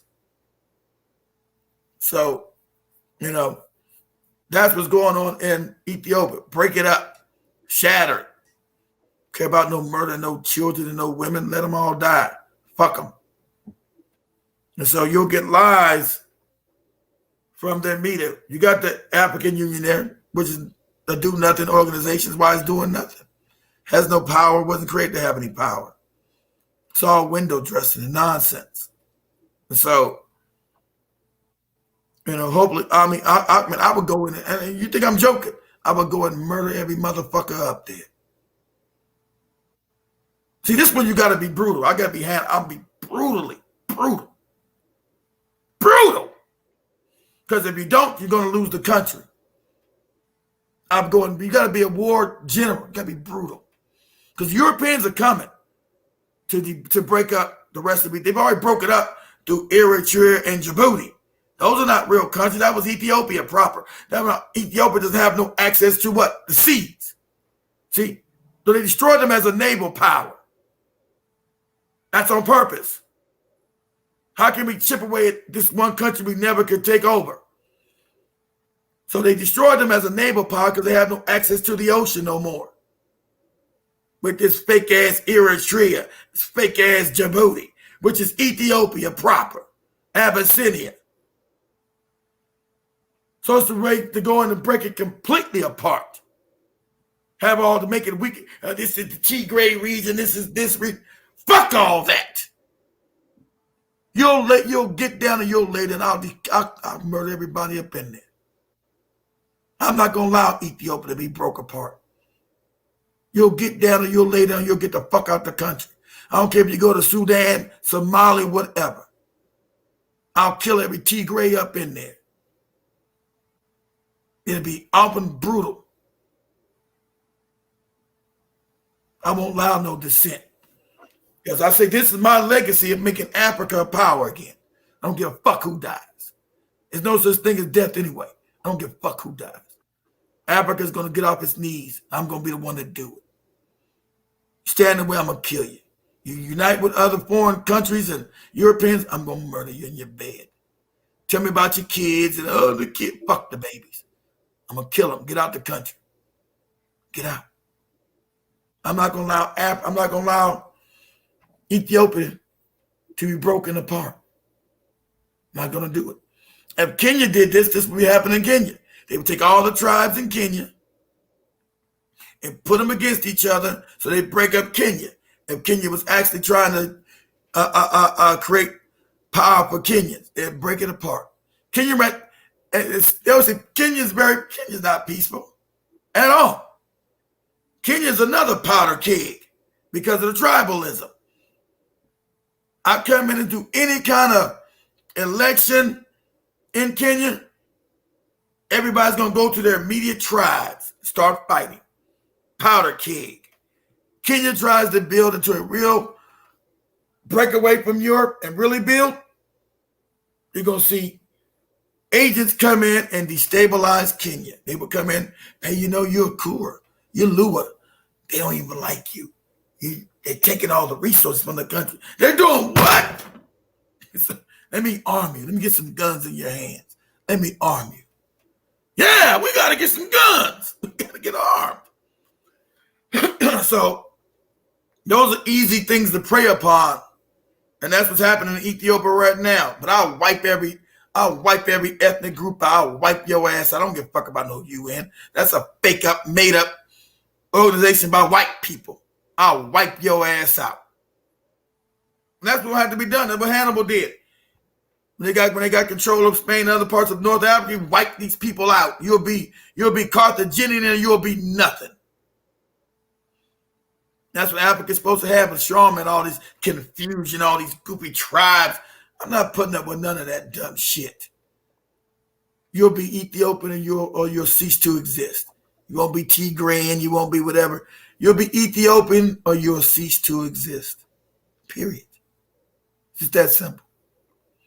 And if Army Arkman has to be brutal, oh well. That's what he's gonna have to do because they want that dam stopped. But ain't funny, all the white people came down. Why can't the dam wasn't hurt nobody? Why can't an African country build its own dam? Everybody in the whole world came down on Ethiopia supplying power because it wasn't about power. I mean electrical power. It's about them being able now to create manufacturing plants within Ethiopia. They're going to have to go to China. They don't have to go to Europe. They can now work within Africa as a trading base, get minerals in Africa, make them into finished goods and give jobs to all Ethiopians. So it's going to be a hub of mass employment.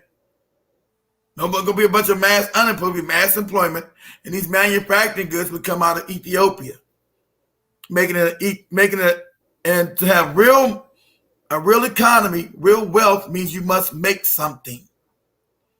You must make something. So Ethiopia starts making things from the minerals in Africa, giving added value.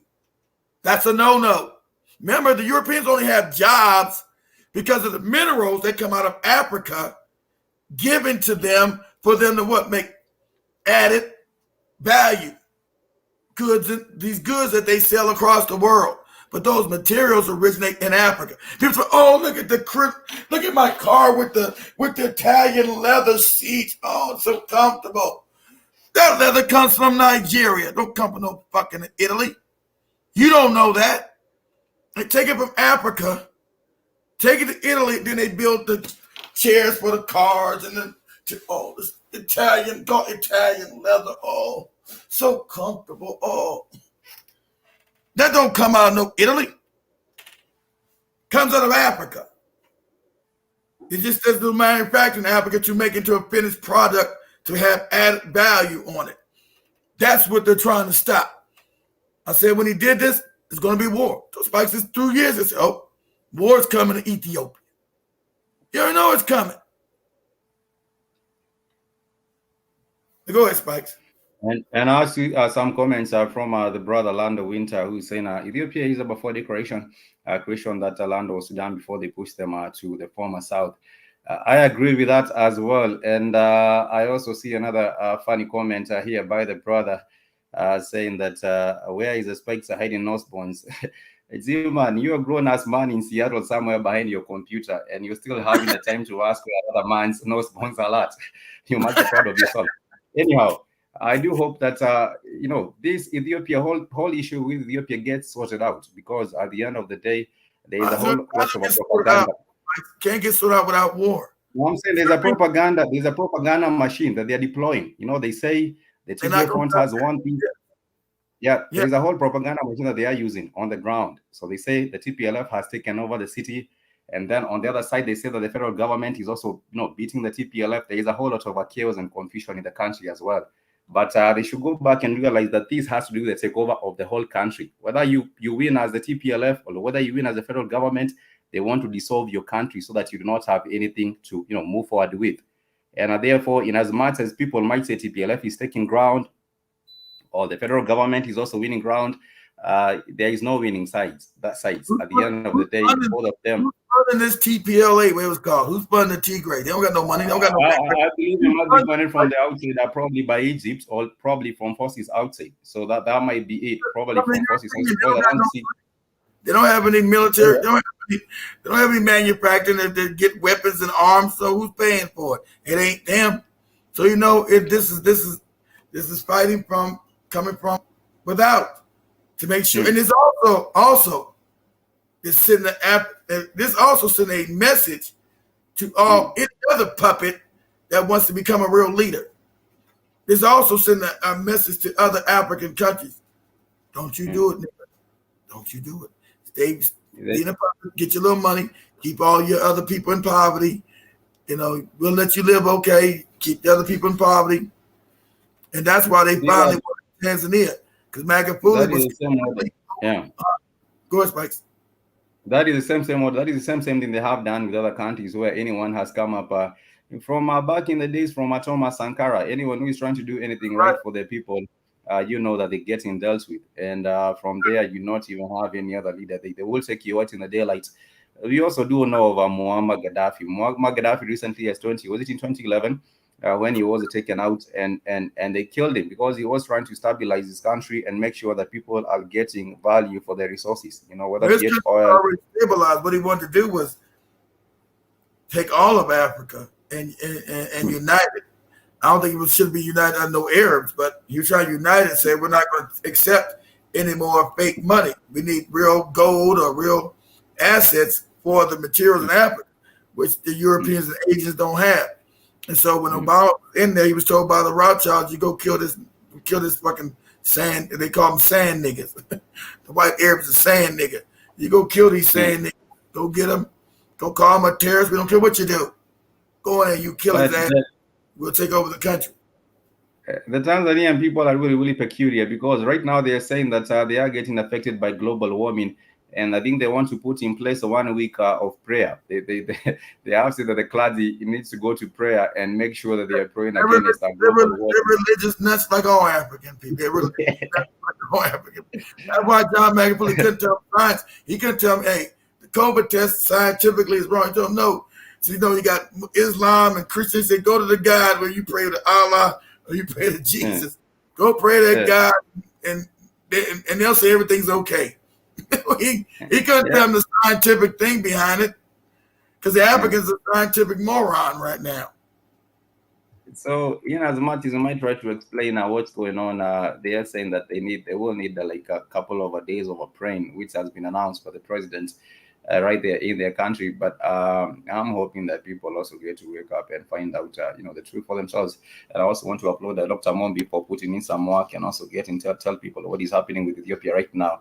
Some people might say, oh, this is what is happening because the regional government does not want to be under the rule of the federal government, but it has nothing to do with that.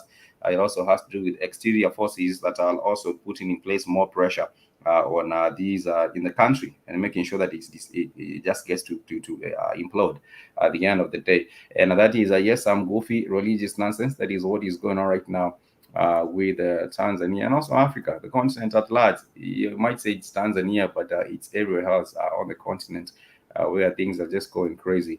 And right now, people also being told about, global warming and climate change and people getting money. For example, South Africa also in ADIA has been getting, I think they were promised 80 billion, not 80, they were promised so much money.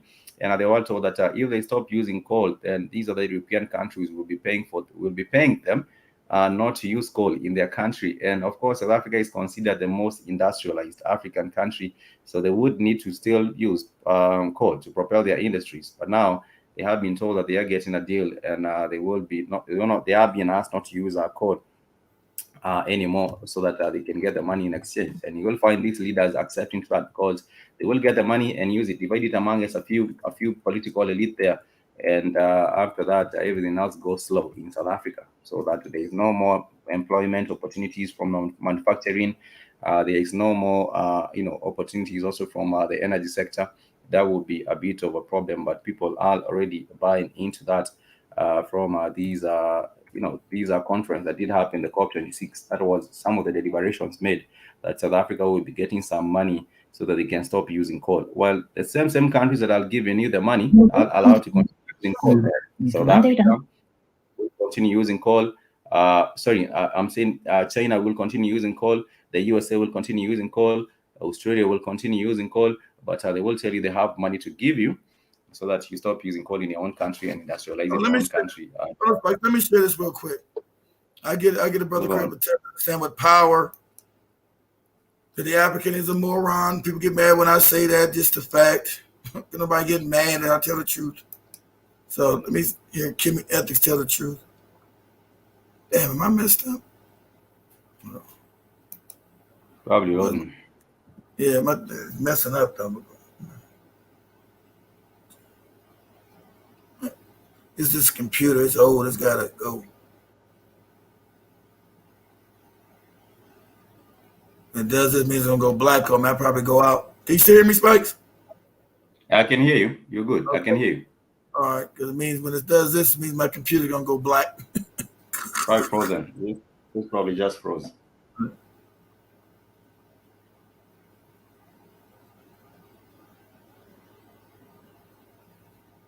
I can see from the left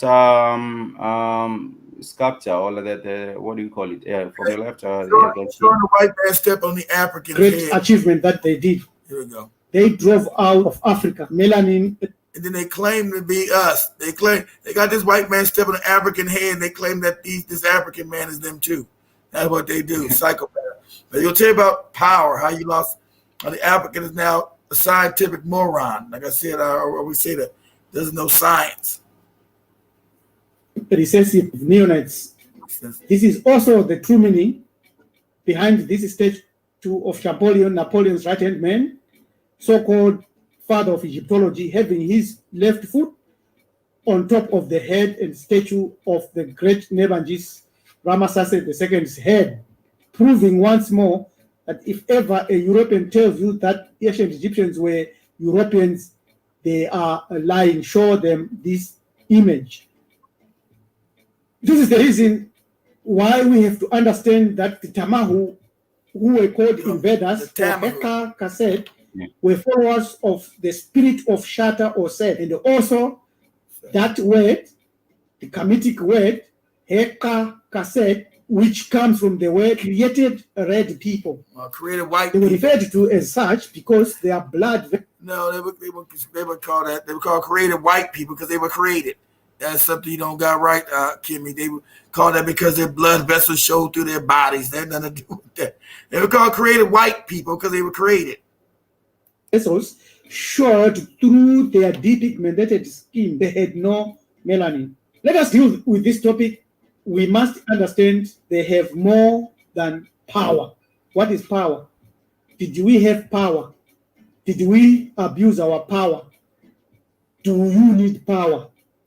Do you think you need power if you belong to these esoteric groups? Who has power today on earth? What is power? In our languages, a number of them, in Swahili, power is nguvu. In Nyanja is mpavu. In Xhosa Zulu is amandla.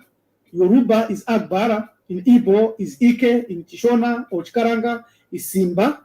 In Amharic is haili. Other synonyms for power: force, authority, strength, energy, and influence. Did we have power?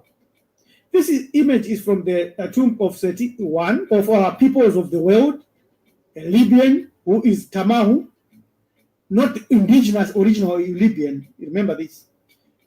Then the Nubian, and then the Amu, or so-called Asiatic, and an Egyptian who is almost same as other images show that they are the same as the Nubian. This is how our ancestors viewed Europeans and Asians. Very, very, very lowly. This caused the Egyptologists to be horrified when they realized that the Egyptians were of African origin and that they were enslaving the people who created the civilizations they admired and they loved. They couldn't stand it. Constantino Divoni in 1787 wrote the following: just think of this, that this race of black men today, our slave and the object of our scorn, is the very race to which we owe our arts, science. Exactly. The race that we hate today is the race that taught us how to read and write, taught us science, taught us how to even speak. And even the use of speech. A lot of European scholars and many others have tried to debunk this and say it's a lie. It's the truth.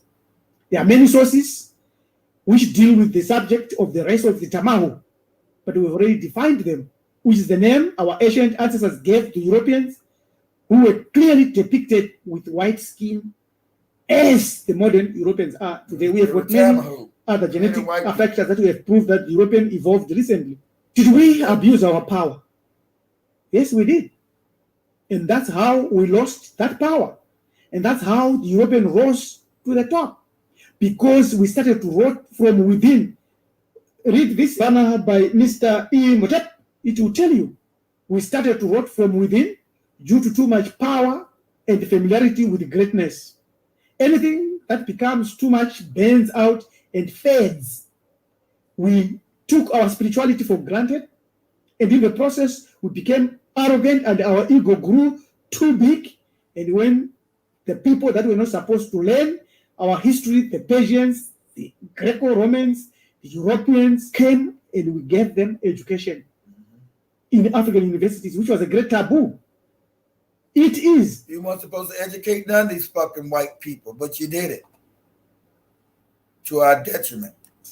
This knowledge that all secret societies running this world today, exactly, the occultists, all knowledge today run around the world is based on African knowledge. People that run the world give you the fake Jesus or the Allah. They use real African spirituality and knowledge to run the planet. What you call the occultist means hidden, unseen, things that hidden knowledge that the African is now scared of because he's a moron.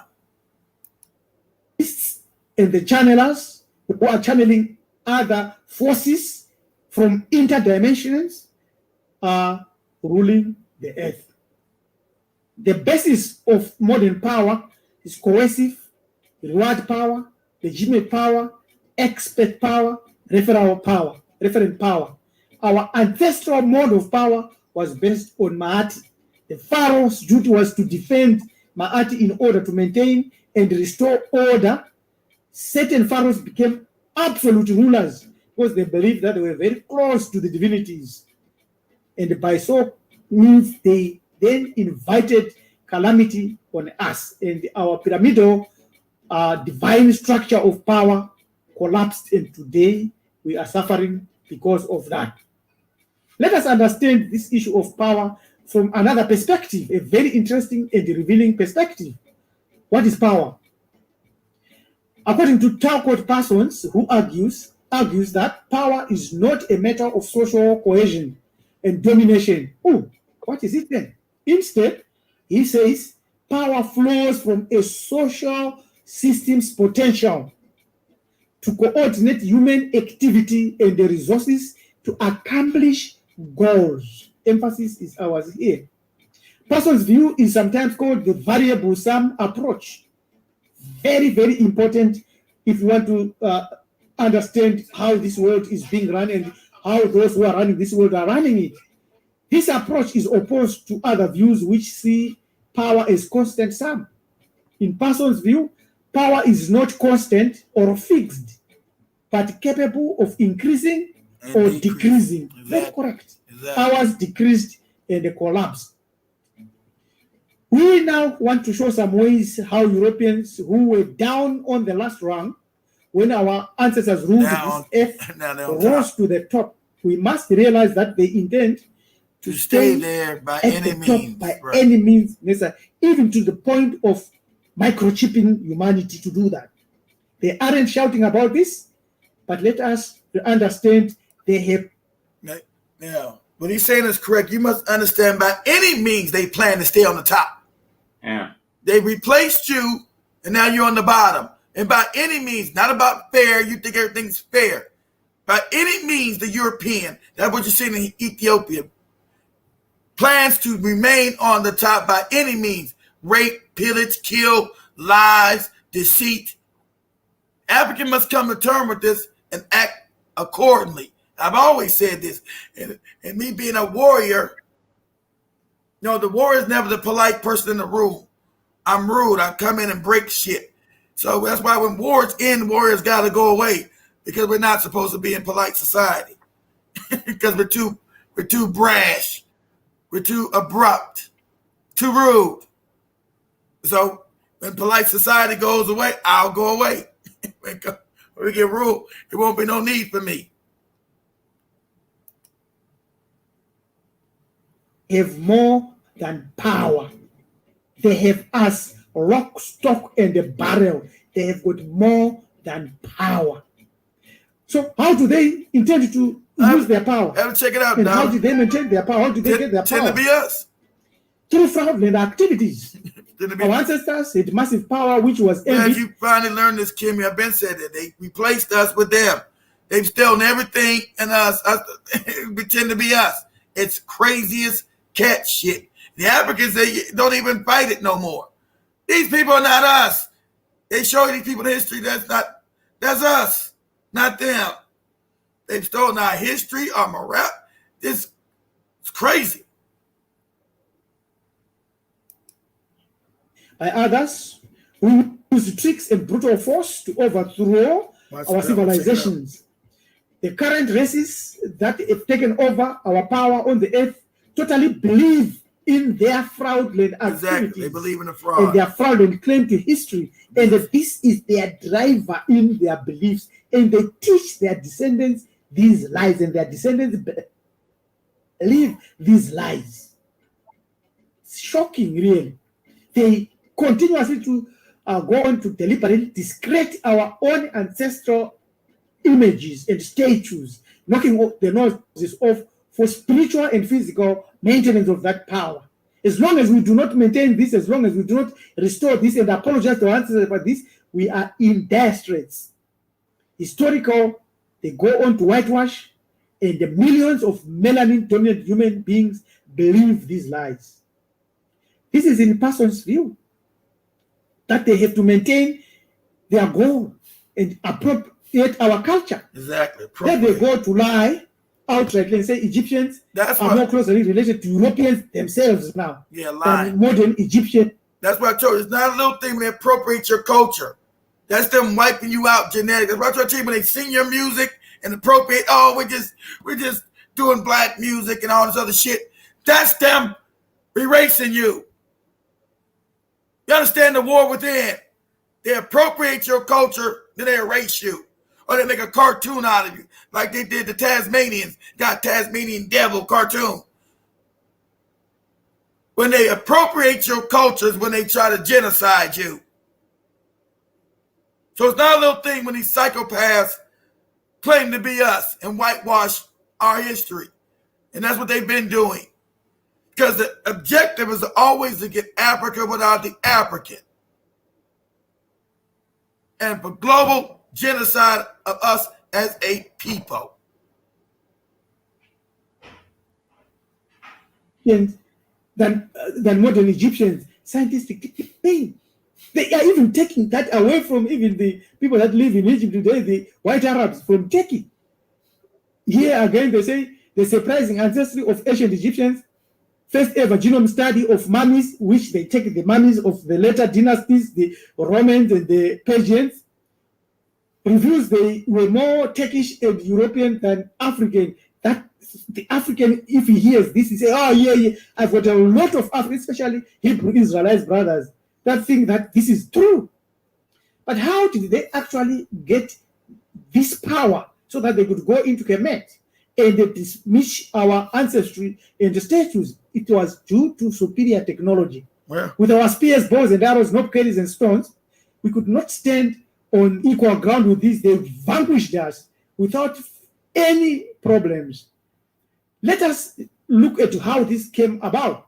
We are going to do this by reading from an expanded edition of the book Mahati, Guiding Principles of Moral Living by Ife Kilimanjaro, PhD, and TDK Kilimanjaro, who crafted this information for us, which is very, very important to get this book and their books and study them from Hamitic University so that you have a foundation to understand and have explanations of the domination of black populations the world over.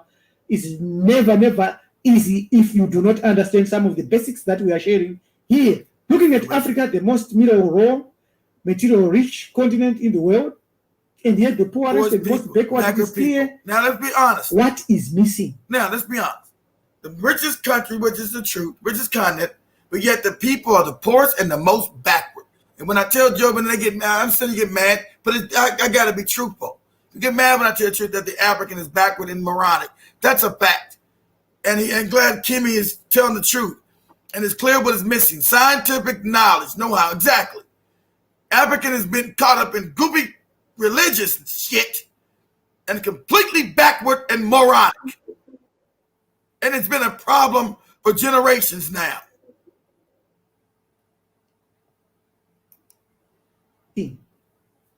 Scientific know-how, technology, and applied modern engineering in military defense. Military defense. That's how they took over. That's how. Exactly. Me and Spike said there must be a real military in Africa. A real military, not some goofy Kenyan fake military, Nigerian. Needs to be. You got to have a real military to defend Africa. So the tribalism also got to go. I told you, I'll crush tribalism at the last. I'll kill everybody in Africa almost who practice tribalism. You got to go. We can't afford it no more. We can't afford to be on the bottom of people raping and murdering us and continue this generation after generation, generation after generation.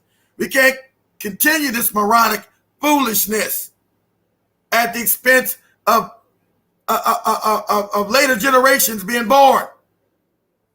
I will not leave my great-grandchildren in this confusion because you want to practice tribal shit. I'll wipe you out.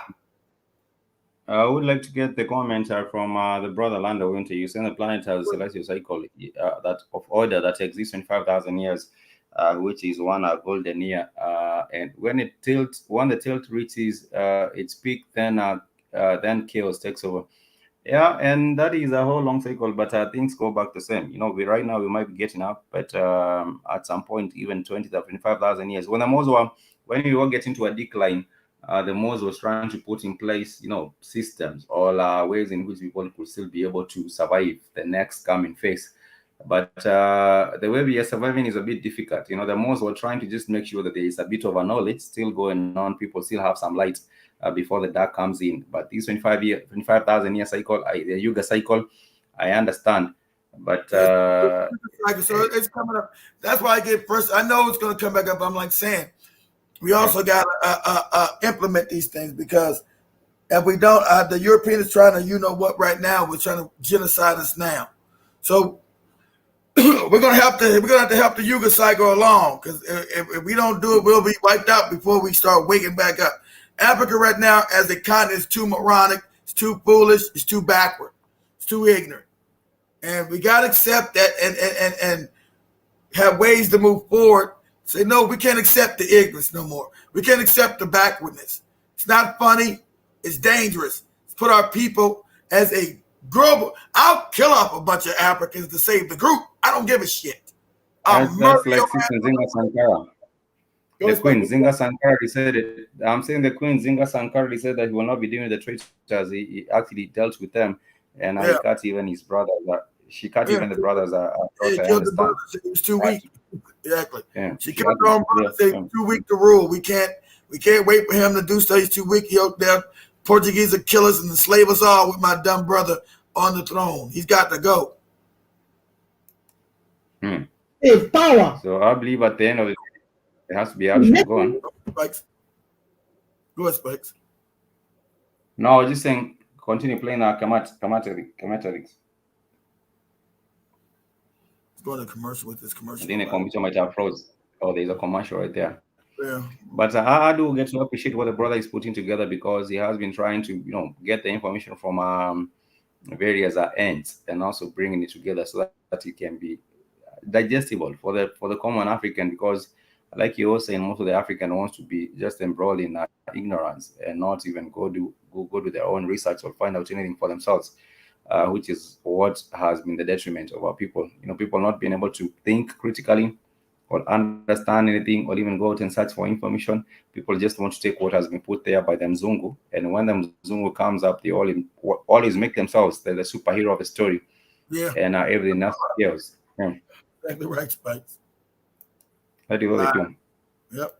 To manufacture, harvest, create, mass produce, and distribute has the means to provide for itself. Its people do not starve. We say mass produce. This is what Ethiopia is trying to do. Have manufacturing, harvest and create, mass production and distribution. This is why Ethiopia is now being invaded, because Abiy Ahmed is trying to do what? Construct, manufacture, harvest, and create, mass produce and distribute, has the means to provide for himself and its people. So that's what he's trying to do. And the Europeans say, no, you won't. No, you won't. Any nation that does not is left destitute with a head in hand. That's why the Chinese are taking over Africa. Mm-hmm. That's why the Chinese are coming to take over, because we are damn stupid. We cannot use our own. He told the truth. We are damn stupid. Look at his accent. We're damn stupid. Yeah, that's right. Yeah. That's the truth, Jimmy. We're damn stupid. I got to hear one more time his accent. Use our own resources. We sell out. Our leaders by the Chinese are coming to take over because we are damn stupid. We cannot use our own resources. We sell out. Our leaders are selling out, and the masses are selling out, including myself. Whites have the technology to produce everything the world needs, and yet hundreds of millions starve to death, they don't care. Are homeless, sick with curable diseases.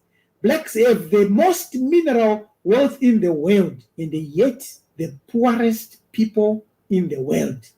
Let's continue and look at this from the book Mahati by TDK Kilimanjaro. The Black Boule. Although we can have groups and organizations, Black Ballers, Cow and Bonds, all this.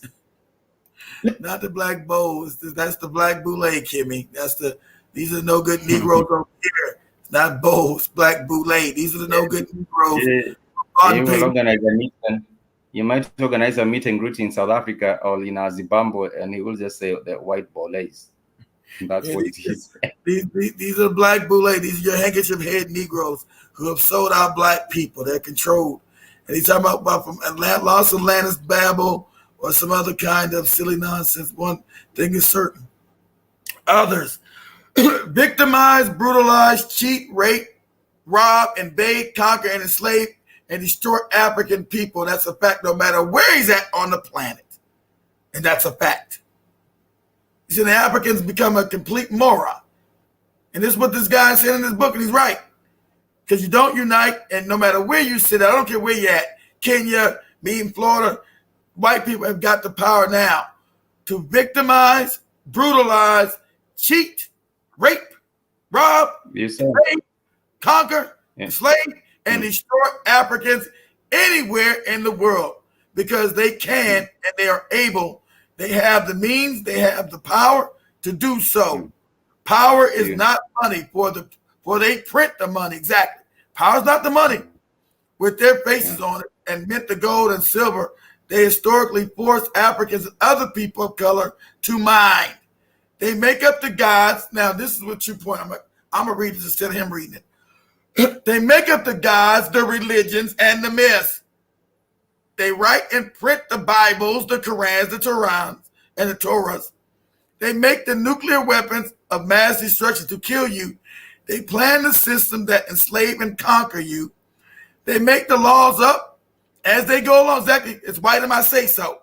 They make the laws up, all of them, and then they decide to change them whenever it interests them, like Kyle Rittenhouse. What you talk about is happening in the Kyle Rittenhouse case. Doesn't matter he had a gun, a semiotic weapon. So what? We're white. We make the rules up, niggas. You don't. You don't got no power. They even decide when to end or slave systems start, to end a slave system and start another one. Their banking system. Superior forces, military, mental, and martial, applied to rule. This is power. Exactly. So the African understand it's about your mental, your military, and you do anything against. That's why I say I'll murder 1 million fucking Africans. I'll murder your ass off the planet. But your goofy tribalists, I'll murder you where you stand. It won't think twice about it. Because the African must acquire power to live in peace. Because there will be no peace without power.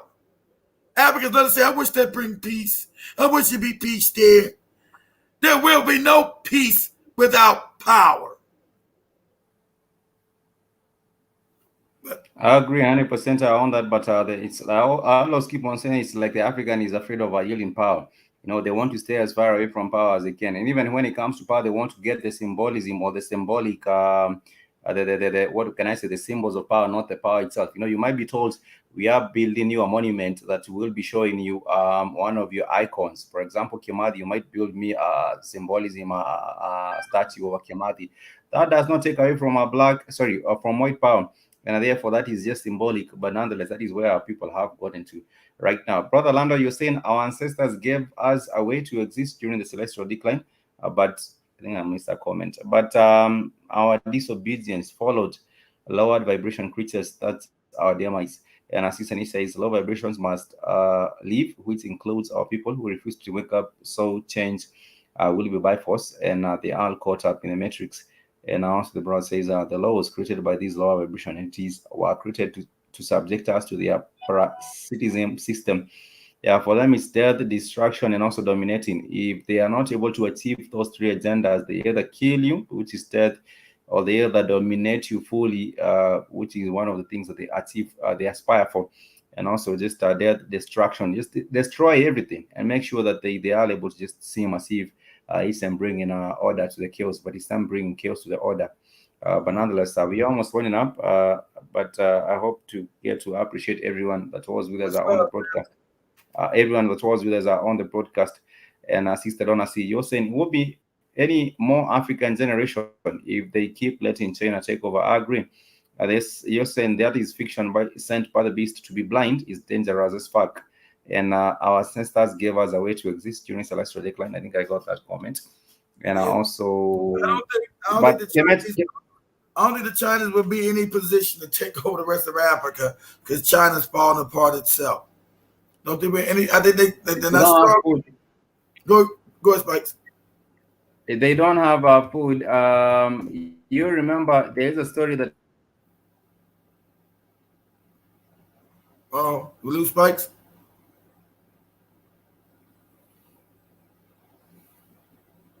Are eating too much food, and I think they had him arrested because they were saying you cannot get into wasting food. just like the blogger did. You know, they were running for food. They were trying to get in the stores to buy some food for themselves, and they were fighting for rice, and they were also fighting for other right. things. But now they were saying there is one particular blogger that has been arrested because of, I think, overspending on food or something like that. But that is what they are saying. There's a shortage of food in their country, a shortage of power as well. Their power keeps on getting, their electricity keeps on getting disrupted as well. So China, it's there. He's trying to act tough and trying to see if things are going, everything is going on well. Yeah, I don't think China's going to be able to even trying to make. Yeah. So they might as well go on and talk about you're playing with fire, you're doing this and that. But when it comes to the game itself, or when it comes to getting straight to it, is nothing. But nonetheless, the laws created by this law revision is what you're saying is exactly what I agree with. Nonetheless, we're going up, and thank you so much for joining us on the show for today, and also for brother Lando Winter Brown, David Brown. Thank you so much for being with us on the show as well. We did have S145 Miss B who says created the white man is a Tamahu. Yes. We also do have Mr. LBN who says WhatsApp Blackout Financial Chat Gang. And I also LBN was in. I didn't see LBN. Okay. I know LBN was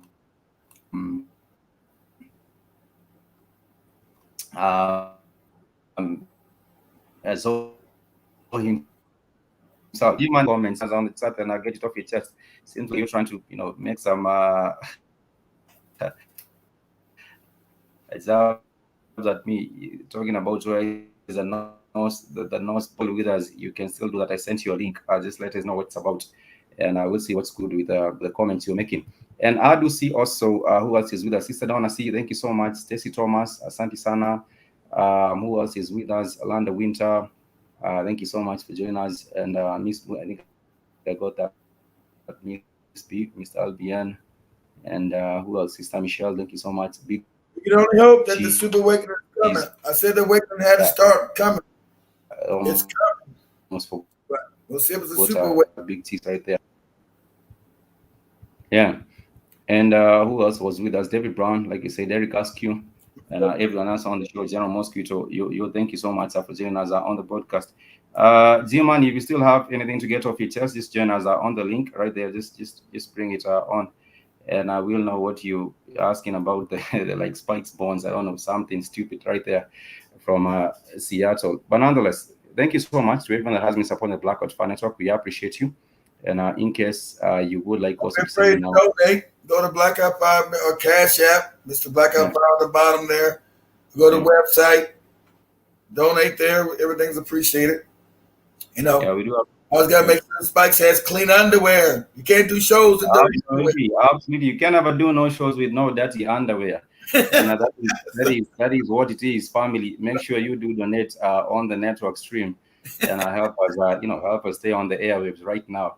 Right. And like I said, Zilman, if you would like to also join us on the stream, you're asking something funny, you can still join us on the stream and just get it off your chest. But we are winding up. We want to thank everyone, like you said. I don't think G-Man's gonna come on. Is G-Man still in there? I don't know. You were saying where is Spikes? I don't know. Nose Bones at. You can still join us and let us know if you have anything to get off your chest. Please make sure you do join us. Let us know what it's about and what's going on. He's always making these subliminal comments. You're always making these subliminal comments on the chat, brother. Just join us. Tell us what it is. G-Man is getting hit in the head with a bunch of phone books in the basement by a white woman. He's being stupid, man. We will not be taking all the nonsense that he might be trying to bring on the show. But G-Man, nonetheless, G-Man is getting hit in the head with a bunch of phone books by a white woman in the basement. Wake up, nigga. Wake up. Wake up. Wake up. Wake up. On the stream. I appreciate you. And behind your computer, you're busy, but nonetheless, don't bring all the nonsense on the show, man. the bones, the nose, your nose. He's working. You have the link, man. Just click on. He's working. G-Man is working. What? Just tell us on with spikes. Just join us on the live, man. Just join us on the live. Tell us what's going on, brother. G-Man said he's working. He can't. The white woman's beating him up with them phone books. Yeah, the white woman is being, but he's always making these funny, stupid comments on the show, brother. We appreciate you, but just use a little bit of some common sense, whatever you're doing. We thank you so much for joining us, but still, just.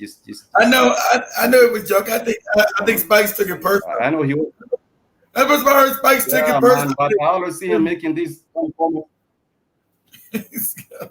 Making these funny comments.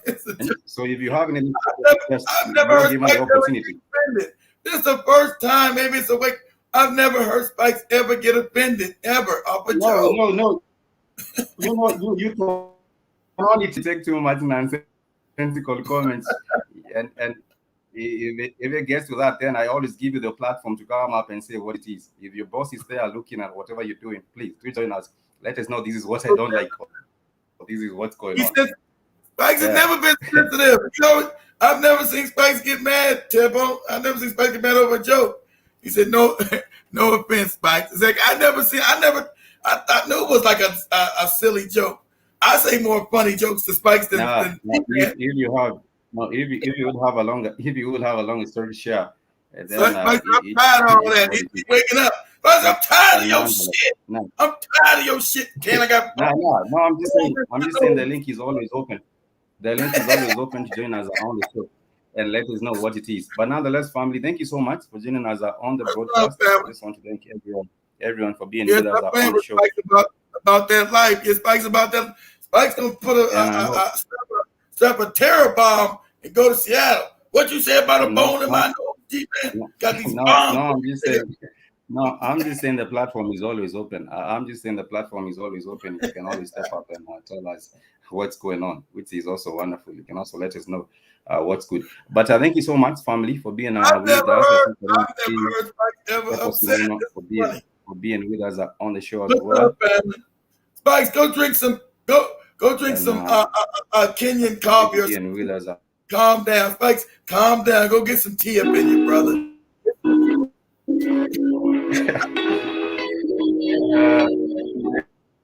It's always a coffee. Get the coffee making too hot, Spikes. You gotta calm down. Get the tea. Man, you and your shit.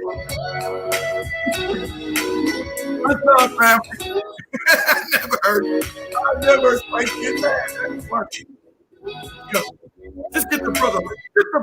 Just get the link, brother. Get the link. Much love, family. I'm out.